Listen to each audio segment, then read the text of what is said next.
അപ്പൊ ഞാൻ പറഞ്ഞ പോലെ ചില കാര്യങ്ങൾ നമുക്ക് കാണാൻ സാധിക്കും. അതായത് നമ്മുടെ പ്രൊഡക്റ്റുകൾ, നമ്മുടെ അപ്പിയറൻസ്, നമ്മൾ കൊടുക്കുന്ന സർവീസുകൾ, ഇതൊക്കെ കാണാൻ സാധിക്കില്ല. നമ്മുടെ അച്ചീവ്മെന്റ് നമ്മളിൽ തന്നെ നമുക്ക് കാണാൻ സാധിക്കും. ചില കാര്യങ്ങളുണ്ട് അതിനെ കാണാൻ സാധിക്കില്ല, പക്ഷെ അതില്ലെങ്കിൽ നമ്മുടെ ബിസിനസ് മുന്നോട്ടും പോവില്ല. അത്തരം കാര്യങ്ങളെ നമ്മൾ പറയുന്നതാണ് സിസ്റ്റം എന്ന് പറയുന്നത്, അല്ലെ?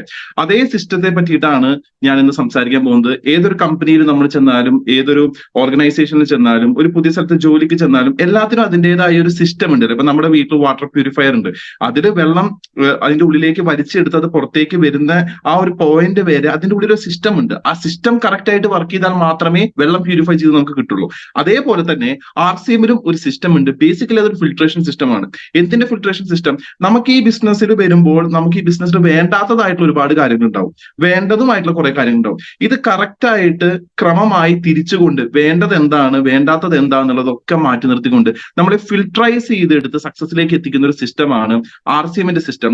അതിൽ ഏറ്റവും ആദ്യത്തെ സിസ്റ്റമാണ് 6 ബേസിക്സ്. അപ്പൊ ഒരു സ്ലൈഡിലൂടെ ഞാൻ നിങ്ങൾ എല്ലാവരും 6 ബേസിക്സിലേക്ക്, RCMന്റെ ഏറ്റവും വലിയ നട്ടെല്ല് എന്ന് പറയാൻ പറ്റുന്ന ഇതിന്റെ സിസ്റ്റത്തിലേക്ക് ഞാൻ നിങ്ങളെ എല്ലാവരും സ്വാഗതം ചെയ്യുകയാണ്. So the power of 6. എന്താണ് പവർ ഓഫ് 6? എന്താണ് നമുക്ക് ഈ ഒരു സിസ്റ്റത്തിൽ അറിഞ്ഞിരിക്കേണ്ട, ഒഴിവാക്കാൻ പറ്റാത്തതായിട്ടുള്ള 6 പ്രധാന കാര്യങ്ങൾ? ഒരിക്കൽ കൂടി ഞാൻ പറയാണ്, ഇവിടെ പുതിയതായിട്ട് വന്ന വ്യക്തികൾ ഉണ്ടായിരിക്കാം, എക്സിസ്റ്റിംഗ് ആയിട്ടുള്ള ആൾക്കാരുണ്ടായിരിക്കാം.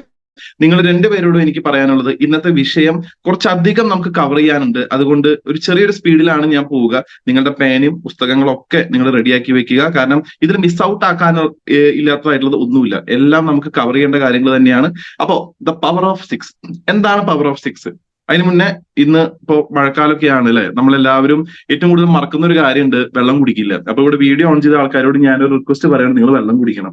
മഴക്കാലം ആകുമ്പോൾ പൊതുവെ മറന്നു പോകുന്ന കാര്യമാണ്, നമ്മുടെ അസുഖങ്ങൾ 60% മാറ്റാൻ വെള്ളം കൂടി മതി. കളർ വെള്ളമല്ല, ഈ സദാ വെള്ളം, അതായത് ഈ ഗ്ലാസിന്റെ അപ്പുറത്ത് നോക്കി അപ്പുറത്തൂടെ നോക്കി കഴിഞ്ഞാൽ കാണാൻ പറ്റുന്ന ട്രാൻസ്പെറൻസിയിലുള്ള വെള്ളം, ആ വെള്ളം നിങ്ങൾ കുടിക്കുക. കാരണം ഇനി പറയാൻ പോകുന്ന കാര്യങ്ങളൊക്കെ കുറച്ച് സ്പീഡപ്പ് ആയിരിക്കും. അപ്പൊ ആ സമയത്ത് വെള്ളം കുടിക്കാനുള്ള സമയം ഉണ്ടാവില്ല. So design and efficient organisation system to grow your business. നമ്മുടെ ബിസിനസ് വളരണമെങ്കിൽ നമുക്കൊരു എഫിഷ്യന്റ് ആയിട്ടുള്ള ഒരു ഗ്രോത്ത് സിസ്റ്റം വേണം, അല്ലെ? ഇപ്പൊ ഒരു ഉദാഹരണം പറഞ്ഞാൽ, നമ്മുടെ മാർക്കറ്റില് 2 മാർക്കറ്റിംഗ് രീതികൾ നമ്മൾ പറയാറുണ്ട്. ഡയറക്ട് മാർക്കറ്റിംഗ് പറയാനുണ്ട്, ട്രഡീഷണൽ മാർക്കറ്റിംഗ് പറയാറുണ്ട്. ട്രഡീഷണൽ മാർക്കറ്റിംഗ് എന്ന് വെച്ച് കഴിഞ്ഞാൽ ഒരു കമ്പനിയിൽ നിന്ന് ഉൽപ്പന്നം നിർമ്മിക്കുന്നു, അത് സ്റ്റോക്ക് ചെയ്യാൻ ഒരു യൂണിറ്റിലേക്ക് അയക്കുന്നു, അവിടെ നിന്ന് ഒരു ഏജന്റ് അത് കൊണ്ടുപോകുന്നു, ഒരു ഡിസ്ട്രിബ്യൂട്ടറിന് കൊടുക്കുന്നു, ആ ഡിസ്ട്രിബ്യൂട്ടർ ഏരിയ ഡിസ്ട്രിബ്യൂട്ടറിന് കൊടുക്കുന്നു, അദ്ദേഹം ഒരു ഹോൾസെയിലറിന് കൊടുക്കുന്നു, അദ്ദേഹം ഒരു റീറ്റെയിലറിന് കൊടുക്കുന്നു, റീറ്റെയിലറിന് നമ്മൾ വാങ്ങുന്നു. അപ്പൊ ഇത്രയും വലിയൊരു ചെയിൻ അവിടെ വരുന്നുണ്ട്. ആ ചെയിൻ ശരിക്കും പറഞ്ഞ ഒരു സിസ്റ്റമാണ്. ആ ഉൽപ്പന്നം നമ്മുടെ കയ്യിലേക്ക് എത്തിക്കാനുള്ള ഒരു സിസ്റ്റം അവർ ബിൽഡ് ചെയ്യുന്നുണ്ട്. ഇനി എന്താണ് RCMന്റെ സിസ്റ്റം? കമ്പനി ഉൽപ്പന്നങ്ങൾ നിർമ്മിക്കുന്നു, കമ്പനിയുടെ തന്നെ സ്വന്തമായിട്ടുള്ള ഗോഡൌണുകളിൽ അത് കൊണ്ട് എത്തിക്കുന്നു, അവിടെ നിന്ന് RCMന്റെ കട തുടങ്ങുന്ന ആൾക്കാർ, അല്ലെങ്കിൽ RCM ഉൽപ്പന്നം ഉപയോഗിച്ച് ഇഷ്ടപ്പെട്ട് കട സ്റ്റാർട്ട് ചെയ്യുന്ന ആൾക്കാർ അവിടെ നിന്ന് കളക്ട് ചെയ്യുന്നു, അത് ജനങ്ങളിലേക്ക് കൊടുക്കും. ഇത് RCMന്റെ സിസ്റ്റമാണിത്. അപ്പൊ അതേപോലെ തന്നെ ഈ ഒരു ബിസിനസ്സിൽ നമുക്ക് മുന്നോട്ട് പോകാനും ഒരു സിസ്റ്റം വേണം. ആ സിസ്റ്റമാണ് 6 basics, 8 core steps, 7 cardinal rules. ഇതില് 6 ബേസിക്സും 8 കോർ സ്റ്റെപ്സും ആണ് നമ്മൾ ഇന്ന് കവർ ചെയ്യാൻ പോകുന്നത്. അപ്പൊ എന്താണ് 6 ബേസിക്സ് എന്നുള്ളത് നമുക്കൊന്ന് നോക്കാം. ഏറ്റവും ആദ്യത്തെ സ്റ്റെപ്പ് എന്ന് പറയാനുള്ളത് 100% പ്രൊഡക്റ്റീവ്സ് ആണ്. 100% പ്രൊഡക്റ്റീവ്സിൽ നിന്ന് അടുത്ത ഘട്ടത്തിലേക്ക് പോകുന്നത് മേക്ക് എ ലിസ്റ്റ് എന്ന് പറഞ്ഞിട്ടുള്ള ഒരു സിസ്റ്റത്തിലേക്കാണ്. അത് കഴിഞ്ഞിട്ട് നമ്മൾ ലിസ്റ്റ് ഉണ്ടാക്കിയതിനു ശേഷം കോൺടാക്ട് ചെയ്യുന്നു, അത് കഴിഞ്ഞിട്ട് നമ്മൾ പ്ലാൻ കാണിക്കുന്നു, അത് കഴിഞ്ഞ് നമ്മൾ ഫോളോ അപ്പ് ചെയ്യുന്നു, എന്നിട്ടാണ് ഒരു വ്യക്തിയെ നമ്മൾ ഈ ബിസിനസ്സിലേക്ക് അസോസിയേറ്റ് ചെയ്യുന്നത്. ഇത് ഇങ്ങനെ പറഞ്ഞു പോകുമ്പോൾ നിങ്ങൾക്ക് മനസ്സിലാവണമെന്നില്ല, അതുകൊണ്ട് നമുക്ക് സ്റ്റെപ്പ് ആയിട്ട് പോവാം. ഏറ്റവും ആദ്യത്തെ സിസ്റ്റമാണ് 100% പ്രൊഡക്റ്റീവ്സ്. സോ 6 ബേസിക്സിലെ ഫസ്റ്റ് പോയിന്റ് ഈസ് 100% പ്രൊഡക്റ്റീവ്സ്. എന്തുകൊണ്ട് നമ്മൾ 100% ഉൽപ്പന്നം ഉപയോഗിക്കണം എന്ന് വെച്ച് കഴിഞ്ഞാൽ, ദ മോർ യു യൂസ്, എത്രയേറെ നിങ്ങൾ ഉൽപ്പന്നം ഉപയോഗിക്കുന്നോ അത്രയേറെ ആ ഉൽപ്പന്നത്തെ പറ്റിയിട്ട് നമുക്ക് അറിയാൻ സാധിക്കും. ഇപ്പൊ നമ്മളൊരു ചായ കുടിച്ചു, ആ ചായ കുടിച്ചാലേ അറിയാൻ പറ്റും അത് നല്ലതാണോ മോശമാണോ, ചായയില നല്ലതാണോ എന്നുള്ളത്, അല്ലെ? നമ്മളൊരു ആട്ട എടുത്തു, ആ ആട്ടയുടെ ചപ്പാത്തി ഉണ്ടാക്കി കഴിച്ചാലേ അറിയാൻ പറ്റുമോ ഇത് എത്ര സോഫ്റ്റ് ആണ്, അതിൽ എത്ര കുറച്ച് വെള്ളം മതി, എങ്ങനെയാണ് അതിന്റെ കാര്യങ്ങൾ എന്നുള്ളതൊക്കെ. അപ്പൊ ഏതൊരു സാധനവും നമ്മൾ ഉപയോഗിച്ചാൽ മാത്രമേ നമുക്ക് അതിലൊരു കോൺഫിഡൻസ് ഉണ്ടാവുള്ളൂ. ദ മോർ യു യൂസ്, എത്രയേറെ നിങ്ങൾ ഉപയോഗിക്കുന്നോ അത്രയേറെ നിങ്ങൾക്ക് അതിനെപ്പറ്റി ഓട്ടോമാറ്റിക്കലി പറയാൻ പറ്റും. ഇപ്പൊ ഒരു ഉദാഹരണം പറഞ്ഞു കഴിഞ്ഞാൽ, നമ്മൾ ചെയ്തുകൊണ്ടിരിക്കുന്ന ഒരു ജോലി തുടക്കത്തിൽ ആദ്യത്തെ ഒരു 3-4 ദിവസം നമുക്ക് തപ്പലായിരിക്കും, തെറ്റലായിരിക്കും, ഒരുപാട് കാര്യങ്ങൾ നമ്മൾ ശരിയായിട്ട് ചെയ്യണമെന്നൊന്നുമില്ല. പക്ഷെ പിന്നെ അത് തന്നെ നിരന്തരമായി ചെയ്തുകൊണ്ടിരിക്കുമ്പോൾ എന്താ സംഭവിക്കുന്നത്? നമ്മൾ അതിൽ ഒരു മെച്ചപ്പെട്ട പ്രവർത്തകനായിട്ട് മാറും. കുറച്ചും കൂടി കഴിഞ്ഞ് കഴിഞ്ഞാൽ നമ്മളതൊരു എക്സ്പേർട്ട് ആയിട്ട് മാറും. അതും കൂടി കഴിഞ്ഞ് കഴിഞ്ഞാൽ അതിൽ അൾട്ടിമേറ്റ് സ്കില്ല് നമ്മൾ അക്യൂർ ചെയ്യൂലേ? ഇതേപോലെ തന്നെയാണ് നമ്മൾ ഉപയോഗിക്കുന്ന ഉൽപ്പന്നങ്ങൾ. കാര്യങ്ങളും. നമ്മൾ കഴിക്കുന്ന ഭക്ഷണമായിക്കോട്ടെ, നമ്മൾ സ്ഥിരമായിട്ട് ഉപയോഗിക്കുന്ന വീട്ടിലേക്ക് വേണ്ട FMCG ഉൽപ്പന്നങ്ങളായിക്കോട്ടെ, വൺസ് നമ്മളത് ഉപയോഗിച്ച് കഴിഞ്ഞാൽ അതിന്റെ പാറ്റേൺ എങ്ങനെയാണ് അത് ഉപയോഗിക്കേണ്ടതെന്ന് അറിഞ്ഞു കഴിഞ്ഞാൽ നമ്മൾ ഓട്ടോമാറ്റിക്കലി ഉപയോഗിക്കും. ഇപ്പം ഗുഡ് ഡോട്ടിന്റെ നൂഡിൽസ് അത് എങ്ങനെ ഉണ്ടാക്കണം നമ്മൾ ചോദിക്കേണ്ട ആവശ്യമില്ല, കാരണം നമുക്ക് അറിയാം അത് എങ്ങനെയാണ് അതിന്റെ ഒരു സിസ്റ്റം വർക്ക്ഔട്ട് ആവുന്നത്. അതേപോലെ എത്രയേറെ നമ്മൾ ഉപയോഗിക്കുന്നു അത്രയേറെ ആ ഉൽപ്പന്നത്തെ പറ്റി അറിയും. ഉൽപ്പന്നത്തെ പറ്റിയിട്ട് എന്താണ് അറിയാം, ആ ഉൽപ്പന്നം എന്താണെന്ന് അറിയും. വാട്ട് ഈസ് ദാറ്റ് പ്രൊഡക്റ്റ്, എന്താണ് ഉൽപ്പന്നം എന്നറിയും. രണ്ടാമത് എന്തിനാണ് ആ ഉൽപ്പന്നം എന്നറിയും. മൂന്നാമത് ആ ഉൽപ്പന്നം ആർക്കൊക്കെ കഴിക്കാം, ആർക്കൊക്കെ കഴിക്കാൻ പാടില്ല എന്നുള്ളത് അറിയും. നാലാമത് എപ്പോ കഴിക്കണം എന്നുള്ളത് നമ്മൾ അറിയും. ഇതിന്റെ എല്ലാത്തിനും പുറമെ എന്താണ് അതിന്റെ റിസൾട്ട് എന്നുള്ളത് നമ്മൾ അറിയും. ഉദാഹരണത്തിന് പറഞ്ഞു കഴിഞ്ഞാൽ അരിയുടെ തവിടുന്നെടുക്കുന്ന എണ്ണ, നമ്മുടെ കയ്യിൽ ഫിസിക്കലി റിഫൈൻഡ് ആയിട്ടുള്ള റൈസ് ബ്രാൻ ഓയിൽ ഉണ്ട് അല്ലെ. ഈ ഹെൽത്ത് ഗാർഡ് ഓയിൽ എങ്ങനെ ഉപയോഗിക്കണം, എന്തിനു ഉപയോഗിക്കണം, അതെന്താണ്, ആർക്കൊക്കെ കൊടുക്കാൻ പാടും, ആർക്കൊക്കെ കൊടുക്കാൻ പാടില്ല എന്നുള്ളതിന്റെ ഡീറ്റെയിൽഡ് ആയിട്ടുള്ള ഒരു അറിവ് നമുക്ക് എങ്ങനെ കിട്ടുക, ഇത് ഉപയോഗിച്ചാലാണ് കിട്ടുക അല്ലെ. നമ്മൾ അതിൽ പറയുന്നുണ്ട് പ്രഷർ, ഷുഗർ, കൊളസ്ട്രോൾ കുറയും, അല്ലെങ്കിൽ നേരിയ രീതിയിൽ കൺട്രോൾ ചെയ്യാൻ സാധിക്കും. എങ്ങനെ കൺട്രോൾ ചെയ്യാൻ സാധിക്കും, അത് യൂസ് ചെയ്താലാണ്. എങ്ങനെ, രാവിലെ വെറും വയറ്റിൽ ഒരു സ്പൂണും വൈകിട്ട് 6 മണിക്ക് ശേഷം ഒരു സ്പൂണും കഴിച്ചു കഴിഞ്ഞാൽ നേരിയ രീതിയിൽ ചെറിയ മാത്രയിലുള്ളതാണെങ്കിൽ നമുക്ക് കൺട്രോൾ ചെയ്യാൻ സാധിക്കും. ഇത് എങ്ങനെ അറിയും, വൺസ് വി യൂസ് ഇറ്റ്. ശരിയല്ലേ. ഇപ്പൊ നമ്മൾ സാധാരണഗതിയിൽ പറയാറുണ്ട് പുറമേ നിന്ന് വാങ്ങുന്ന വെളിച്ചെണ്ണ അത് ഒന്നി കൂടുതൽ വട്ടം ഉപയോഗിച്ച് കഴിഞ്ഞാൽ കരിയും. ഇത് 1 2 വട്ടം ഉപയോഗിച്ചാലും കരിയില്ല. ഇത് എങ്ങനെ അറിയാൻ പറ്റും, once we cook, right. So ഏതൊരു ഉൽപ്പന്നവും നമ്മൾ കണ്ടിന്യൂസ് ആയിട്ടുള്ള ഒരു യൂസേജ് വന്നാൽ മാത്രമേ നമുക്ക് അതിനെപ്പറ്റി കൂടുതലായിട്ടുള്ള അറിവുണ്ടാവും. തിയററ്റിക്കൽ നോളേജ് ഉണ്ട്, ഒരു കാര്യം പുസ്തകം നോക്കി പഠിക്കുന്നതും ഉണ്ട്, ഒരു കാര്യം പ്രാക്ടിക്കൽ ആയിട്ട് ചെയ്യുന്നതും ഉണ്ട് അല്ലെ. പ്രാക്ടിക്കൽ ആയിട്ട് ചെയ്യുന്ന കാര്യങ്ങളായിരിക്കും നമ്മുടെ മനസ്സിൽ കുറച്ചും കൂടി ഓർമ്മയിൽ ശക്തമായിട്ട് ഇരിക്കുക. അപ്പൊ ഇവിടെ നമ്മൾ മനസ്സിലാക്കേണ്ട കാര്യം, ഒരു ഉൽപ്പന്നം 100% നമ്മൾ ഉപയോഗിക്കാൻ റെഡി ആണെങ്കിൽ ഓട്ടോമാറ്റിക്കലി എന്തുണ്ടാവുന്നു, നമുക്ക് അതിനെ പറ്റിയിട്ടുള്ള ഒരു ബേസിക് ലെവലിലുള്ള ഒരു അറിവ്. ഞാൻ പറഞ്ഞു ഉൽപ്പന്നം എന്താണ്, എന്തിനാണ്, ആർക്കൊക്കെ ഉപയോഗിക്കാം, എപ്പോ ഉപയോഗിക്കാം, ഈ 4 കാര്യങ്ങളെ പറ്റിയിട്ട് ഒരു അറിവ് കിട്ടും. പ്ലസ് ആ ഉൽപ്പന്നത്തിന്റെ റിസൾട്ടും നമുക്ക് അറിയാൻ പറ്റും. ദ മോർ യു നോ, എത്രയേറെ നിങ്ങൾ അറിയുന്നോ അത്രയേറെ നിങ്ങൾ ആ ഉൽപ്പന്നത്തെ പറയാൻ പറ്റി കോൺഫിഡന്റ് ആയിരിക്കും. ഇപ്പൊ ഇവിടെ ഇരിക്കുന്ന ഒരു 563 പേരോട് ഞാൻ ചോദിക്കുകയാണ്, നിങ്ങൾക്ക് RCMല് വളരെ കോൺഫിഡന്റ് ആയിട്ട് പറയാൻ പറ്റുന്ന ഒരു ഉൽപ്പന്നത്തിന്റെ പേര് ഈ കമന്റ് ബോക്സിൽ നിങ്ങൾ ടൈപ്പ് ചെയ്യണം. RCMല് ആ ഉൽപ്പന്നത്തെ പറ്റിയിട്ട് ഏത് പാതിരാത്രിക്ക് നിങ്ങളെ വിളിച്ചെണീപ്പിച്ചാലും നിങ്ങൾക്ക് ആ ഉൽപ്പന്നത്തെ പറ്റിയിട്ട് കറക്റ്റ് ആയിട്ട് പറയാൻ പറ്റും. ആരോടും പറയാൻ പറ്റും. അത് ഇന്ന റാങ്കിലുള്ള ഒരാളാണ്, അല്ലെങ്കിൽ നിങ്ങളെക്കാളും സീനിയർ ആണ്, പ്രായമുള്ള ഒരാളാണ്, അങ്ങനെ ഒന്നും നോക്കേണ്ട ആവശ്യമില്ല. ജസ്റ്റ് നിങ്ങളൊന്ന് റെസ്പോൺസീവ് ആണോ എന്ന് അറിയാൻ വേണ്ടി ഞാൻ ചോദിക്കുകയാണ്.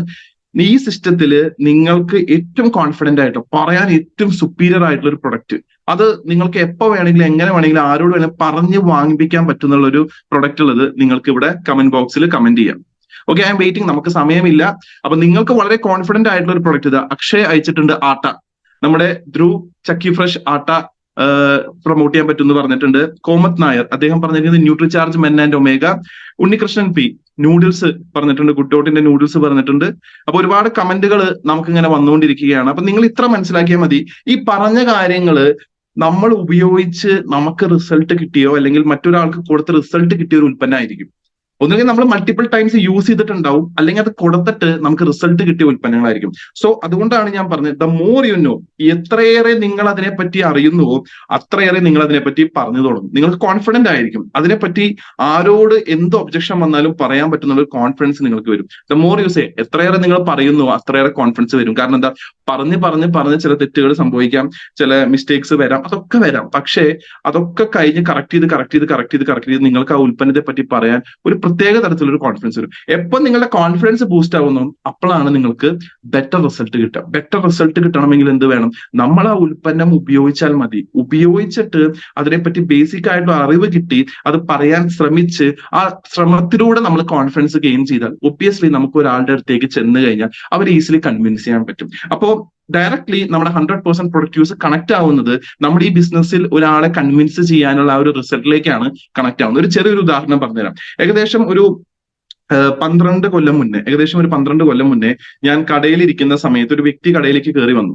അന്ന് നമുക്ക് 4 തരത്തിലുള്ള മെയിൻ ആയിട്ട് ധനസംബന്ധമായ പ്രശ്നങ്ങൾക്ക് വേണ്ടിയിട്ടുള്ള ഗോലികളുണ്ട്. ഇപ്പൊ നമ്മൾ അനാർദാന ഗോലി ഉണ്ട്, ഹജ്മ ഗോലി ഉണ്ട്, ഇതൊക്കെ ഉണ്ട്. അപ്പൊ അദ്ദേഹം എന്നോട് ചോദിച്ചു ഗ്യാസിന് കഴിക്കാൻ പറ്റുന്നത് എന്താ ചോദിച്ചപ്പോൾ ഞാൻ പറഞ്ഞത് ഹജ്മ ഗോലി ഉണ്ടെന്ന്. ഈ ഹജ്മ ഗോലി ഞാൻ കഴിച്ചിട്ടില്ല, ഇതിന്റെ ടേസ്റ്റ് എനിക്ക് അറിയില്ല, ഞാനിത് കഴിച്ചാലല്ലേ എനിക്കിത് പറയാൻ പറ്റുള്ളൂ. അപ്പൊ ആള് ചോദിച്ചു ഇത് എങ്ങനെയാണ് കഴിക്കേണ്ട വിധമൊക്കെ ഞാൻ കറക്റ്റ് ആയിട്ട് പറഞ്ഞു കൊടുത്തു. അപ്പൊ ആള് ചോദിച്ചു എങ്ങനെ ഇതിന്റെ ടേസ്റ്റ് ചോദിച്ചപ്പോൾ ഇത് കഴിക്കാത്തതുകൊണ്ട് ഞാൻ പറഞ്ഞു നല്ല മധുര ധൈര്യമായിട്ട് കഴിച്ചു എന്ന് പറഞ്ഞു.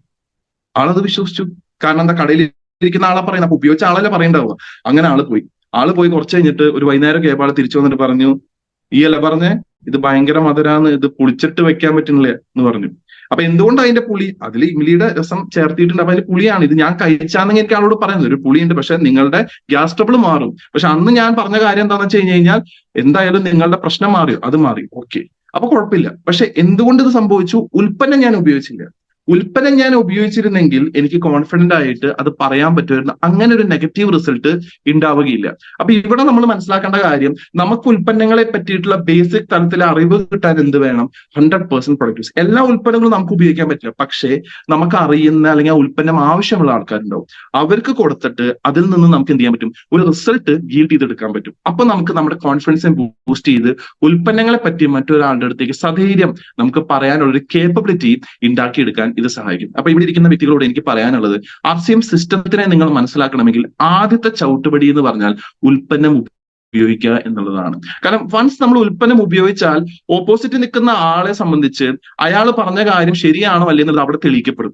നമ്മളെ ഉൽപ്പന്നം ഉപയോഗിച്ചു, അതിൽ ക്വാളിറ്റി ഉണ്ട്, ഈ പറഞ്ഞ കാര്യങ്ങളും ഫാക്ടേഴ്സ് ഒക്കെ ഉണ്ട്, റിസൾട്ട് തരുന്ന ഉൽപ്പന്നങ്ങളാണെന്ന് വൺസ് നമുക്ക് ബോധ്യം വന്നു കഴിഞ്ഞാൽ പിന്നെ നമുക്ക് ഈസിലി മറ്റൊരാളുടെ അടുത്തേക്ക് ഇത് കൺവേ ചെയ്യാൻ സാധിക്കും. അപ്പൊ 100% പ്രൊഡക്റ്റീവ്സ് നമ്മൾ ഇന്ന് തൊട്ട്, നാളെ എന്നുള്ളൊരു ദിവസം ഇല്ല, ഇന്ന് തൊട്ട് നമ്മൾ മാക്സിമം പ്രൊമോട്ട് ചെയ്യുന്നത്. ഇപ്പൊ നമുക്കറിയാം മഴക്കാലാണ്, റെയിൻകോട്ട് അല്ലെ, റെയിൻകോട്ടിന് ഏറ്റവും കൂടുതൽ ആവശ്യകതയുള്ളതാണ്. മാർക്കറ്റിൽ 100 രൂപയ്ക്ക് റെയിൻകോട്ട് കിട്ടും, പക്ഷെ ആ 100 രൂപയുടെ റെയിൻകോട്ട് ഇട്ട് കഴിഞ്ഞാൽ ആ കടക്കാരന് മാത്രമേ ഗുണമുള്ളൂ. പക്ഷേ RCMന്റെ റെയിൻകോട്ട് വളരെ ക്ലിയർ കട്ടായിട്ട് ഞാൻ ഇട്ട് ധരിച്ച് പോയി കഴിഞ്ഞാൽ പുറത്തുനിന്ന് നോക്കുമ്പോൾ RCMന്റെ ലോഗോ കാണുമ്പോൾ ആൾക്കാർ ചോദിക്കും ഇത് ഏത് കമ്പനിയുടെ റെയിൻകോട്ട്. നമ്മൾ എപ്പോഴും ചെയ്യേണ്ട കാര്യം, നമ്മളൊരു പ്രൊമോഷണൽ ബിസിനസ്സിലാണ്, ഉൽപ്പന്നങ്ങളെ ഏതൊക്കെ രീതിയിൽ പ്രൊമോട്ട് ചെയ്യാം എന്നുള്ളതാണ് നമ്മൾ ചിന്തിക്കേണ്ടത്. അവിടെ നമ്മൾ ഇൻവെസ്റ്റ്മെന്റ് അല്ല നോക്കേണ്ടത്, നമ്മൾ നോക്കേണ്ടത് എങ്ങനെ ഇതിനെ പ്രൊമോട്ട് ചെയ്യാം എന്നുള്ളതാണ്. So 100% productives and share. രണ്ടാമത്തെ പോയിന്റ് ആണ് ലിസ്റ്റ് മേക്കിംഗ്.